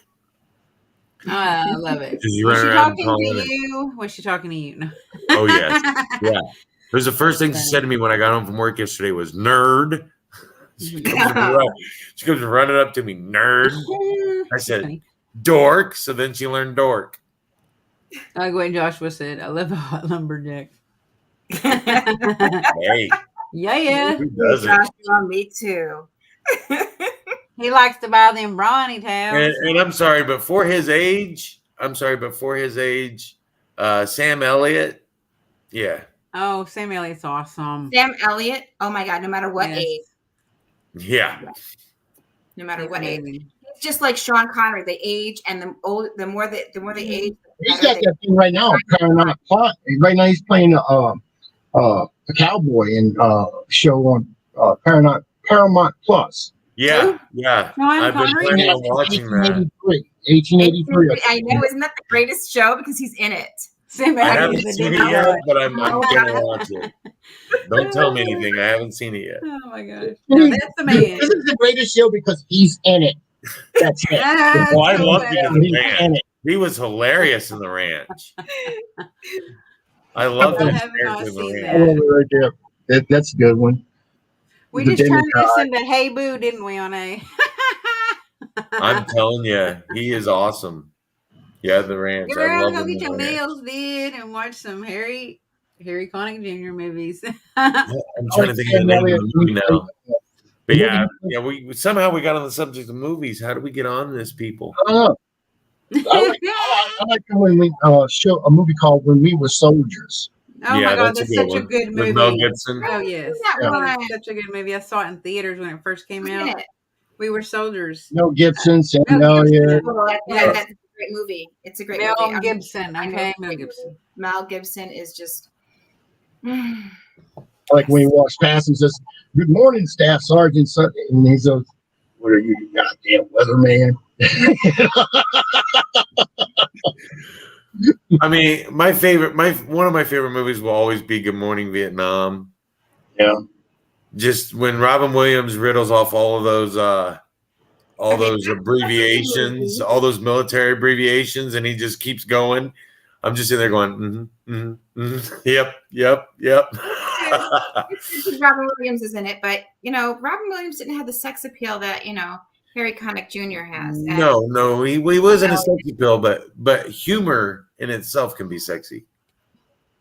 A guy with a great sense of humor. Oh, that face was going, and all of a sudden it just went dead cold. I love to laugh. Don't get me wrong. I love to laugh, but you can have the best looking guy in the world, but if he's an asshole, he's an asshole. Yeah. But it's not the same. I don't know them. They're not supposed to. I'm not supposed to know them. I'm only supposed to they're just supposed to act and that's their job and shut their mouths. That's it. Fantasize them and worship them from a distance. We'll leave it at that. Good Lord. So we're not talking about pigs tonight, but isn't this interesting show? I mean, hey, we're even getting Harry Connick Jr. on here, Sam Elliott. It's pretty cool. We went from all parts of history. We talked about aliens. We did a whole bunch of stuff. Who sang that song, Do the Humpty Hump? I don't know why it just popped in my head. Oh my God, yeah. The guy with the golden schnoz. You're talking about All Around the World, and they do this other song called All Around the World, same song. Right. The same people. Is it Run DMC? No, it wasn't them. It was no. His name was Humpty. Mr. Humpty. Yeah. And then they sing All Around the World, same song. I think it's the same people, and y'all are talking about that, and it just popped in my mind. They were in a movie with who was it? It was Demi Moore played in it with who else was in it? And Dan Aykroyd was the judge or something. And it went through that town. Trouble? Yeah. That's a good movie. Yes, they were in that movie, weren't they? Yes, they were. The Humpty dude? Yep. They sang a song in the courtroom. Oh my God. We're musicians. Because you had Dan Aykroyd had a dick for a nose. You remember? Oh my! Yeah, he looked terrible in that movie. He looked so scary. Oh, like a Tales from the Crypt episode. Yeah, I know. Like the Crypt Keeper. That was a good movie, though. It was a cool movie. Nothing But Trouble. I think that was the name of it. Nothing But Trouble. Okay, I was thinking. John Candy. Was John Candy? John Candy. I love John Candy. John Candy was so funny. Man, he was funny. He was one of my favorite actors. Yeah, he was great. Gosh, I grew up watching him. His last movie, Wagons East, is hilarious. It's probably my favorite movie he ever did. Because it's kind of an old Western. It's an old Western type movie. And it's a bunch of people who moved out west that want to go back east. Uh-huh. And they're trying to stop them to going east. Digital Underground. Yeah, and it is just so funny. This sounds like a parakeet. It's my niece. The little person voice. The little person voice. Yeah, she's back in the bedroom with Crystal, and the kids are all in there with them, and so she's in there yelling at them and talking to them. Oh. Yeah, she's enjoying that. She ain't got no little ones anymore. She's probably enjoying that. Yeah, well, yes, but it takes its toll on us. Yeah. A lot of people are learning a lot of things about Onae right now. There's a reason. That she likes Harry Connick Jr. and Fantasies include Harry Connick Jr. She likes horns. She likes holding them up and saying skull. That's right. She's a food sayer. Who doesn't? Crystal actually thought about getting me a drinking horn for Christmas, yeah, I mean neat. like a personalized.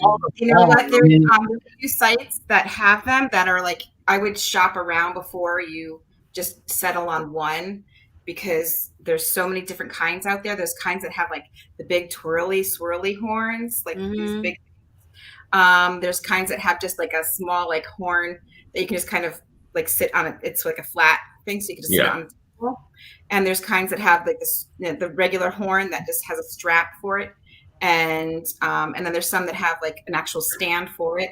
So there's all kinds out there. I've looked at them. I love them. The one that she was going to get me is personalized, Mm-hmm. and it was one that had the stand, so you could set it down. That's nice, yeah.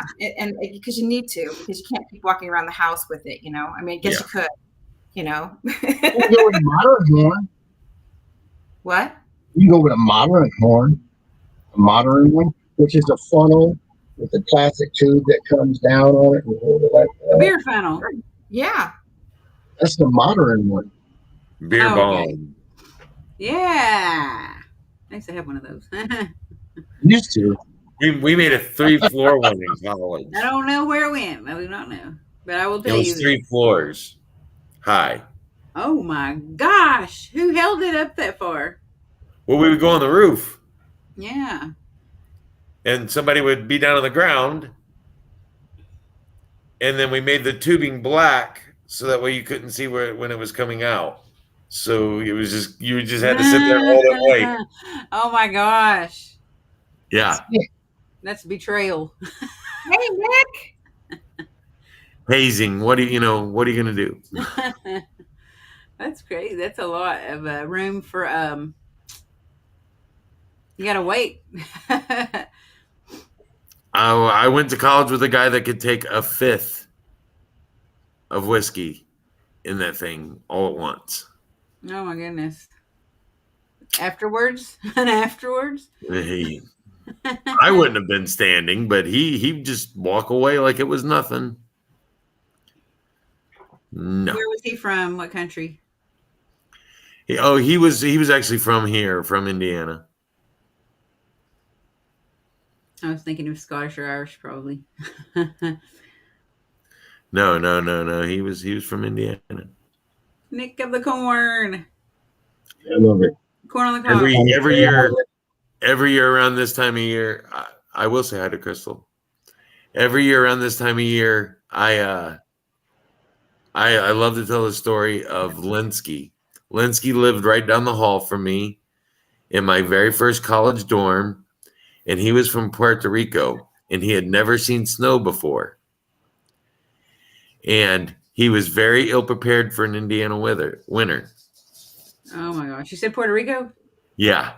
Oh my gosh, that's funny. When winter came here in Indiana, we all chipped in and went out and got him a coat and gloves and hat and scarf. I just remember waking up the first day, we got a lot of snow, and it was really cold that winter because we had Arctic winds come down from the north. It was the winter of 96. And Linsky, I hear screaming coming from down the hall. And I run down the hallway and burst through his door. And he's standing there with the window open, just screaming because there's snow everywhere and it's freezing cold. And he doesn't understand what's happened. What's going on? Yeah, it was really funny. I'm from Louisiana. I understand when snow falls. I mean, come on. It was a completely foreign concept to him. Yeah. I had a friend from Puerto Rico. He was Puerto Rico. He didn't even speak he wasn't like, hey, Tim. He wasn't living in the United States very long. He was in the Air Force, and he was from Puerto Rico, and his last name was Ferrer. And he just talked like that. That's everything he said. He was like, huh? Say it again. Ferrer. Like a Ferrari. Ferrer. That was his last name. Yeah, I can't remember his first name because on his Somebody- uniform it said Ferrer. I didn't say the first name. He was funny. I just like to listen to people talk when they're, That's scary, man. It sounds like you're trying to say fur, and then all of a sudden somebody jams a thumb up your ass. It sounds like a growling. I think, or a cat. Howard. It's like a cat meowing in a really awkward I'm situation. just speaking the truth. Howard. It's true. I want to say hi to my buddy Nick. I caught the very end of his show. I'm trying to catch it. Next week, I'll catch the whole show. I'll do my best. Today was a very busy day for me. It's the only day I have off this week. So I had to, but I had to get up early and take my nephew to school. Right, Chrissy, right? See, at least it was just a thumb. Don't encourage him. Listen, Chrissy. That's the unholy trinity. Ain't you learned that you don't encourage the Howard? No. You're done. Try to wrap it up quickly. There's been several things. It's the 51st state, Joshua. Oh, she had a husband from Guam. Oh, Yeah, how husband from funny. what? What Anita said. It's funny. Sesame Street was somewhere in Chicago. That's so funny. That is. I don't know. Where is Sesame Street? Is it New York? New York. Is it New York? Yep. I mean, obviously it's not real. It's probably like a fake prop. Yeah, it is. But it looks like New York. Yeah, I Sesame Street was still is a beloved children's. Hey, we be watching it legacy. a lot right now. Nick, didn't you talk about Dakota today? It was a really good show. Yeah, he talked about the Dakota. Yeah. I got a grandson named Dakota. Yeah. That's what I thought you were asking about. I was like, who, me, him? Who talked about him? No, Nick, he had a good show. I just caught the very end of it, though. I wish I'd have seen the whole thing. I can't wait till next week. Hopefully, I won't be as busy as I was today. Yeah, good show right now. Hell. Absolutely. And I'm sorry to put you on the spot earlier about the clock.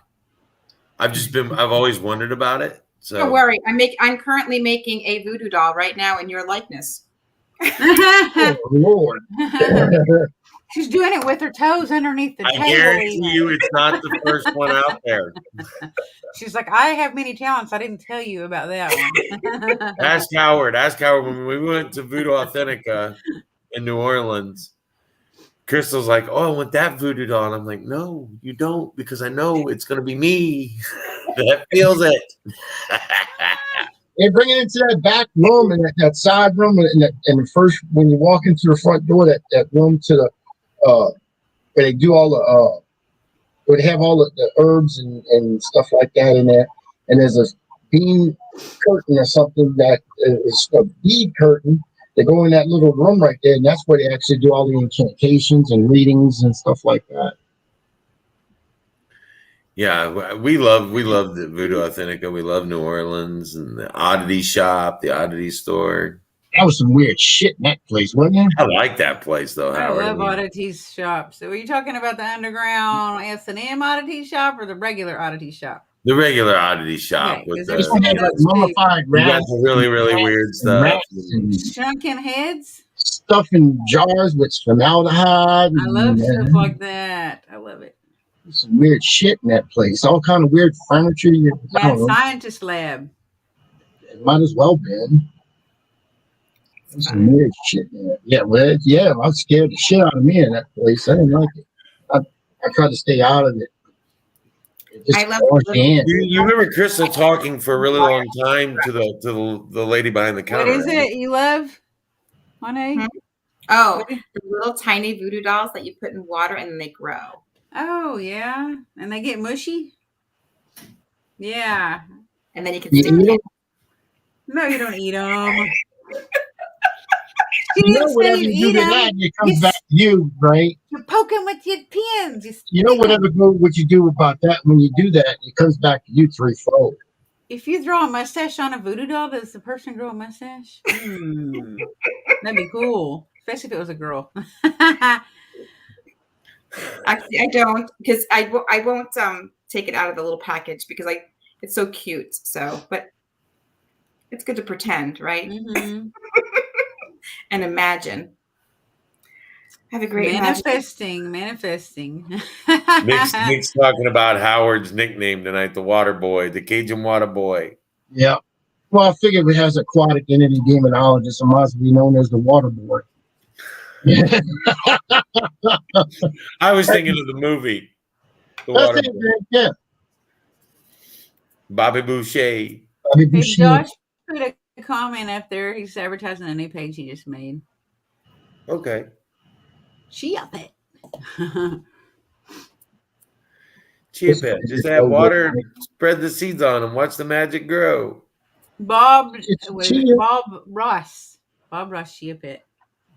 Oh, yeah. Have you seen one of those where his hair goes whoop? Yeah. I love watching Bob Ross. Bob Ross was like the most zen person on the face of the planet. Mm-hmm. Do you know what his past was? Like his history? Bored the piss out of me. Nobody else got bored? Have you read about his history, though? No. I just don't see. Oh, let's put happy trees here. Happy trees. And that used to mellow me out. Oh, my God. That's what I'm saying. Like, read his he history. Was just so zen and calm. Yeah. Look at his history. I attempted a Bob Ross painting once. Yeah. No, I'm not a painter, but I love art. I do love art. So. Now get him on it, Bob. Bob Dylan, right? No, not that. That's this old house. What's his name? Bob. What was his last name? Barker. Bob Barker. No, Bob Newhart. The guy used Bob Ross. Bob Ross. Rush. Yeah, right. Yeah, him too. Milli Vanilli. No, now change him out and put in Samuel Jackson. Oh my gosh, yes. Oh, that would be some crazy. Put an MF tree right here. Yeah, and he'd be like, you just throw it on there. You put that tree, you're going to put it right pretend there. Pretend it's your ex-wife. Pretend it's your son-in-law. No. There's going to be no. And maybe there's a happy little bush that lives right here. No, you put the MF bush right there. I was getting too into character there. I love Samuel Jackson. I can just see him being like, you done made my daughter cry? No. No, Bob Ross always used to say in the show, there's no right or wrong way to do this. I found out there is a right or wrong way to do it. Not the Tim way. No, my painting looks horrible. My daughter is an excellent painter, and I wanted to start painting to do something with her. And found out that I just don't have the patience or the time or the ability to paint with her. Yeah, but it only takes him, what, 30 minutes? He's got a full freaking painting of a house in the woods, a cabin in the woods. Yeah. That's what he's got. I got the cabin in the woods. And the nice part is you can actually go back and watch a lot of those episodes on YouTube for free. So, you can actually like do it in your home and stuff. I'm just not good at it. I actually have the painting. I can go get it. Well, that's why right now he's such a big success. You gotta go get it. Yeah, go get it. I gotta see. But that's why Bob Ross has got such a great comeback, because now you have your stoners and everything that's watching, these videos, because it's like. Okay, so he was in the U.S. Air Force for 20 years. I'm assuming he retired as a master sergeant, and then he was that chill painting. So that was kind of his own therapy. Think about it. Okay, this is master sergeant. This is my horrible attempt at painting a Bob Ross painting. That's not that bad. That's actually birds, pretty. Man, with the birds. And don't look like no Bob Ross, but it still looks nice. Look at your happy trees. There they are. Yeah. No birds. There's no birds. And there's no cabin in the woods. You forgot the birds. And the cabin in the woods. And there's no birds, no cabin, no wildlife, no river, just some mountains and a little, I don't know what the heck that's supposed to be. And a pink sunset. You need to put some birds in there or something. Just a field and some trees and some mountains in the background. Nick's pissed off because he said there's no corn. No, and there's no corn. Don't worry, Nick. It's in the background behind that pine tree. Just imagine it there. Yeah, yeah, but that's my horrible attempt at a Bob Ross painting. It's not that terrible. It's not that bad. Look better than what I would paint. I tell you, my daughters looked amazing compared to this. Yeah. Yeah, Maybe It she's was- a natural. she's very artistic. Crystal is Yeah. very artistic. Crystal can draw about anything, and so can Did we? Michaela. Michaela does amazing He said artwork. he's Howard about has a to picture of Michaela's artwork. I do. Oh yeah. Yeah, she drew Howard an aquatic entity picture and cut it out for him. So Still have it. Stuff like that. His Yep. frog died of cancer. Something that somebody, you can buy me all kind of stuff and I'll throw my nose at it, but if you make me something, I treasure that more than anything. yeah, I'm like that too. Crystal makes all kinds of cool stuff. Did you hear, Tim? I think you were gone. He was in the U.S. Air Force for 20 years, and I'm assuming he retired as a master sergeant. Yeah, And then was that chill painting. yeah, So I said that was like his own therapy right there. yeah. It really was for him, I believe, and he was just so zen and so at Yeah. peace and so calm. I can't remember what his job was though, but he had some kind of really like a security level job. What was it? It's a Prudential commercial, Linda. Oh my gosh. with that one mountain, it's just a Prudential commercial. I'm gonna get sued now. I haven't heard about that in a long time. I look at that picture and I think of toilet paper. I do. You could sell actual rolls of toilet paper with that. You paint it. Refreshing. No, it's just refreshing. Just think about it. Just refreshing next bite. Good fabric. Wipe your rear end with a Tim Nice Kohler and painting. soft. Yeah, no. You could probably put them on each little brick. Each little section of toilet paper. Put a Each different. little square. Yeah. Put a different painting on each one. Lord. But yeah, I like to try to branch out and try new things and do different things, and that was just something I tried with her and found out I'm not very talented at it. Onae, what's going on? You're holding your back. What's the matter? Your back's hurting you? Oh, no, I'm good. She's probably tired. She looks She's probably like she has tired of that being in tired that look on her corset. face. Well, I can kind of tell because her not to sound bad because it doesn't look bad, but her eyes start to get smaller when she gets tired, and I can just tell she's tired. I'm The light kind of like blinding me, and she's starting to get that. I'm ready to go to I'm sleep now. smiling, and I've been sitting. I get ants in my pants, kind of thing. So just kind of getting my. You want them vibrating pads? I got one. I sit on. Just vibrates like that. Oh my goodness! I have my booster seat, but it's not very comfortable. But otherwise, I'll sink down like about here. You said you're 5'2"?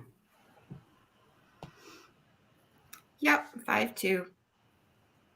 So you're still 1 inch taller than you're still 1 inch taller than Scotty Wilson. Oh, okay. That's true, Nick. That is true, Nick. That happened to me one time. I didn't snore, but I fell asleep on camera one time. I've seen Gabriel fall asleep at one of the shows. Yeah. He was all.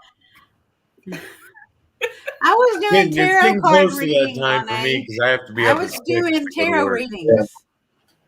Tell me, how was I doing tarot readings and falling asleep? Because I'm sitting here doing this and I'm like, oh, I'm sorry. I don't even know how I was doing. I guess I set the cards down and I just started falling asleep, but I wasn't finished saying what they meant. I was like, oh God, I'm so sorry. Yeah, I gotta get up at 6 and make my lunch and head off to work in the morning. I didn't sleep last night. I was. Right, Crystal ain't making your lunch? Crystal's not going to make your lunch? No. She's not. I'm not gonna ask her to get up at 6 o'clock in the morning and make my lunch for her. You can make it now. Throw it in the refrigerator. Take it to work. I don't like it like that. I like it fresher than that. It won't He taste doesn't like right. it like that. I'll make it myself, Getting a Howard. lunch with you if it was me. He said, "I'm a big boy. I'm a grown man. I don't make her do stuff like that for me. It was just nice, even if she offered.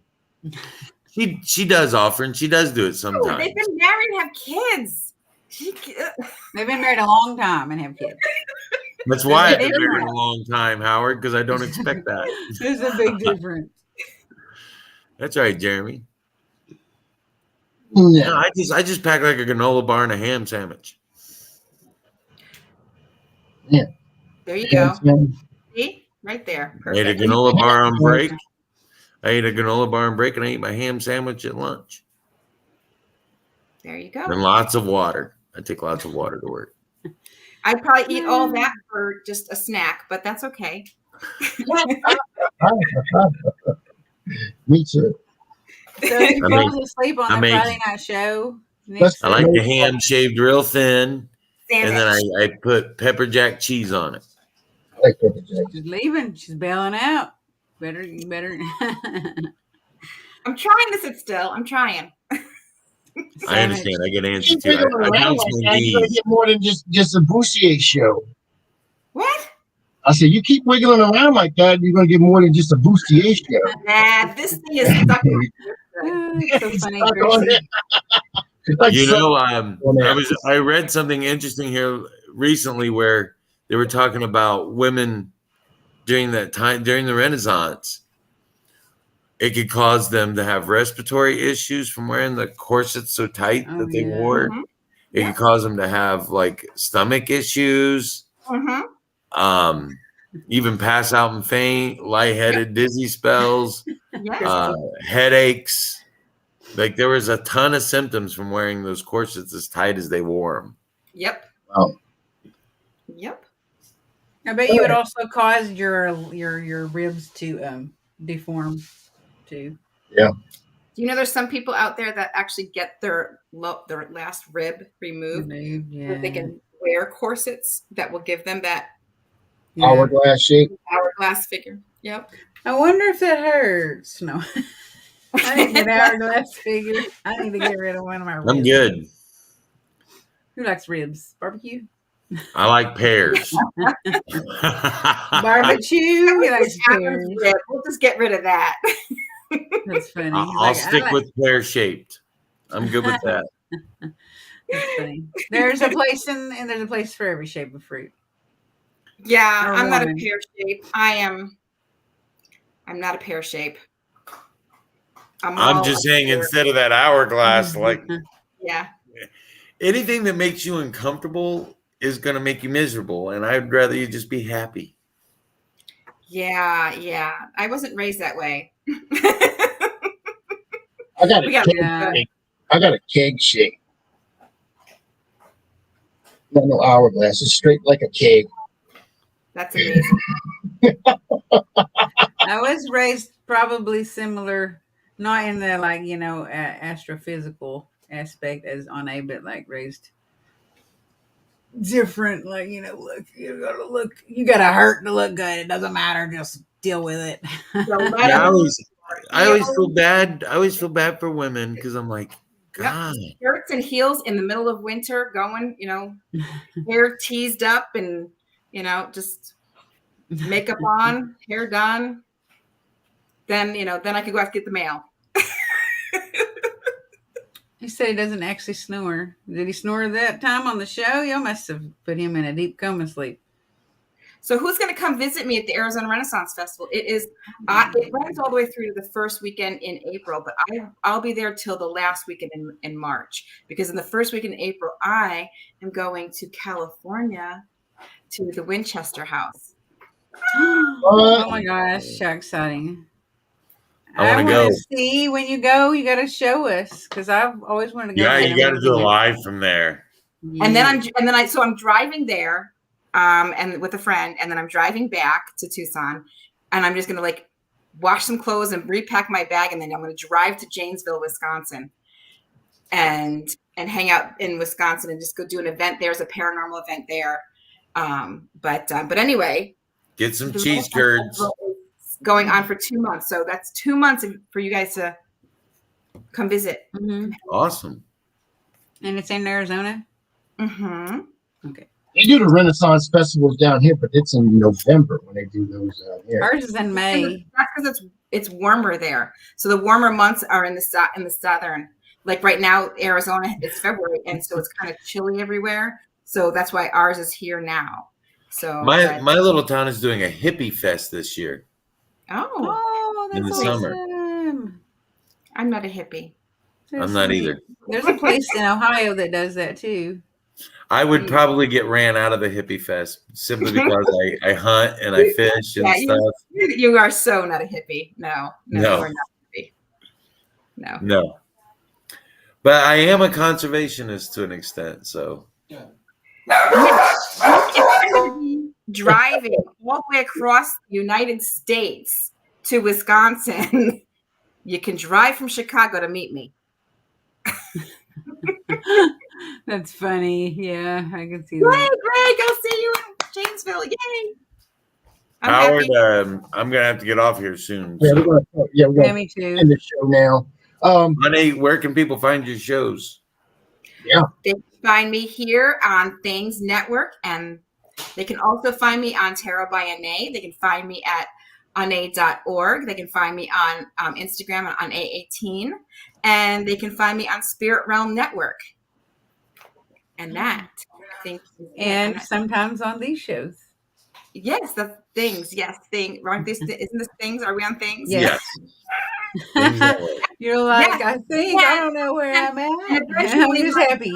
Touring the world, I will be back on Hey Boo, hopefully. I love Boo. Maybe in the summertime. Yes. Or spring. I don't know. Whenever you're done.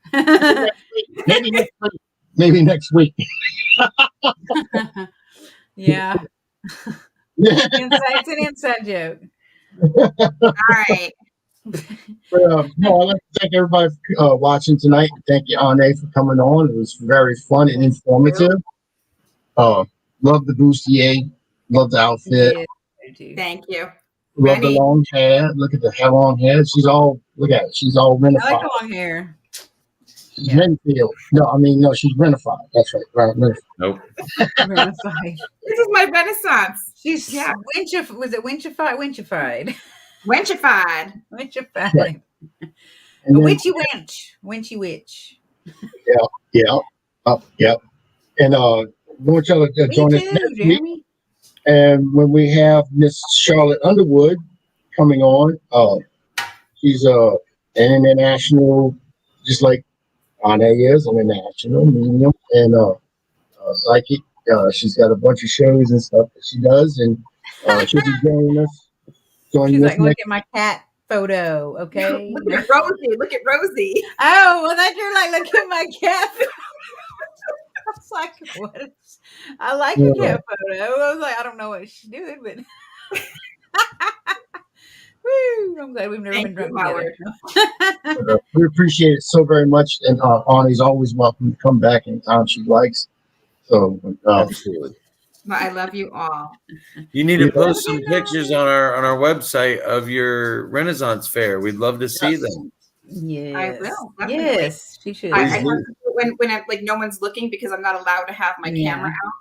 Yeah, my phone out because they didn't have phones back then. Yeah, so I try to take at least one picture before the people are let in, so I can. But so it's kind of like just an empty Renaissance scene, but that's okay. I'm in it, so that it makes it all worthwhile. So. You put it on, you bring it with you, and you stick it in your bustier down there next to you. Yeah, I could. Yes. Next to your hot cold machine there. Yes. It's a tube, and it goes right here. And you play some spooky music, let the spooky, when it rains, let the spooky music come on, and you can say it's a demon or something that's coming to you. See, Onae, I'm thinking you could just hide an earphone cord right through your hair and then you could listen to your music. I knew you were thinking that. I swear I was fixing to say that he was thinking about some kind of hidden camera. I swear I was reading your mind. I could see that look on your face, and I was like, "Yep, I know what he's thinking." Yeah, you can pop an earphone in there, then you don't have to hear somebody playing a lyre all day. Camera. Hello, look at her headband camera. She might like that music. You don't know. She might be jamming. Ding, ding, ding, ding, ding, ding, ding. You don't know. Lyre music. There you go. Onae. You get some of them. I belly dancer. I dance for You got the belly little dancing. Yeah, belly dancers. We have belly dancers there too. I love them. Those are my those favorite things. little flip things that they Ting, ting, ting, ting. I have some of those. I have Yeah. those. Finger cymbals. go out there and dance in front of your clients like Quixie. Come on, let me read you. Oh my gosh. You'd definitely pull some new people in. Some different people. Yep. Yeah, I'd be like, I don't want to hear my reading, but go ahead and keep clinking that thing. I want to see it. Shut up, Howard. Bye, everybody. Good night. Good night. Recording with Sideways. Y'all have a good night. Thank y'all for watching.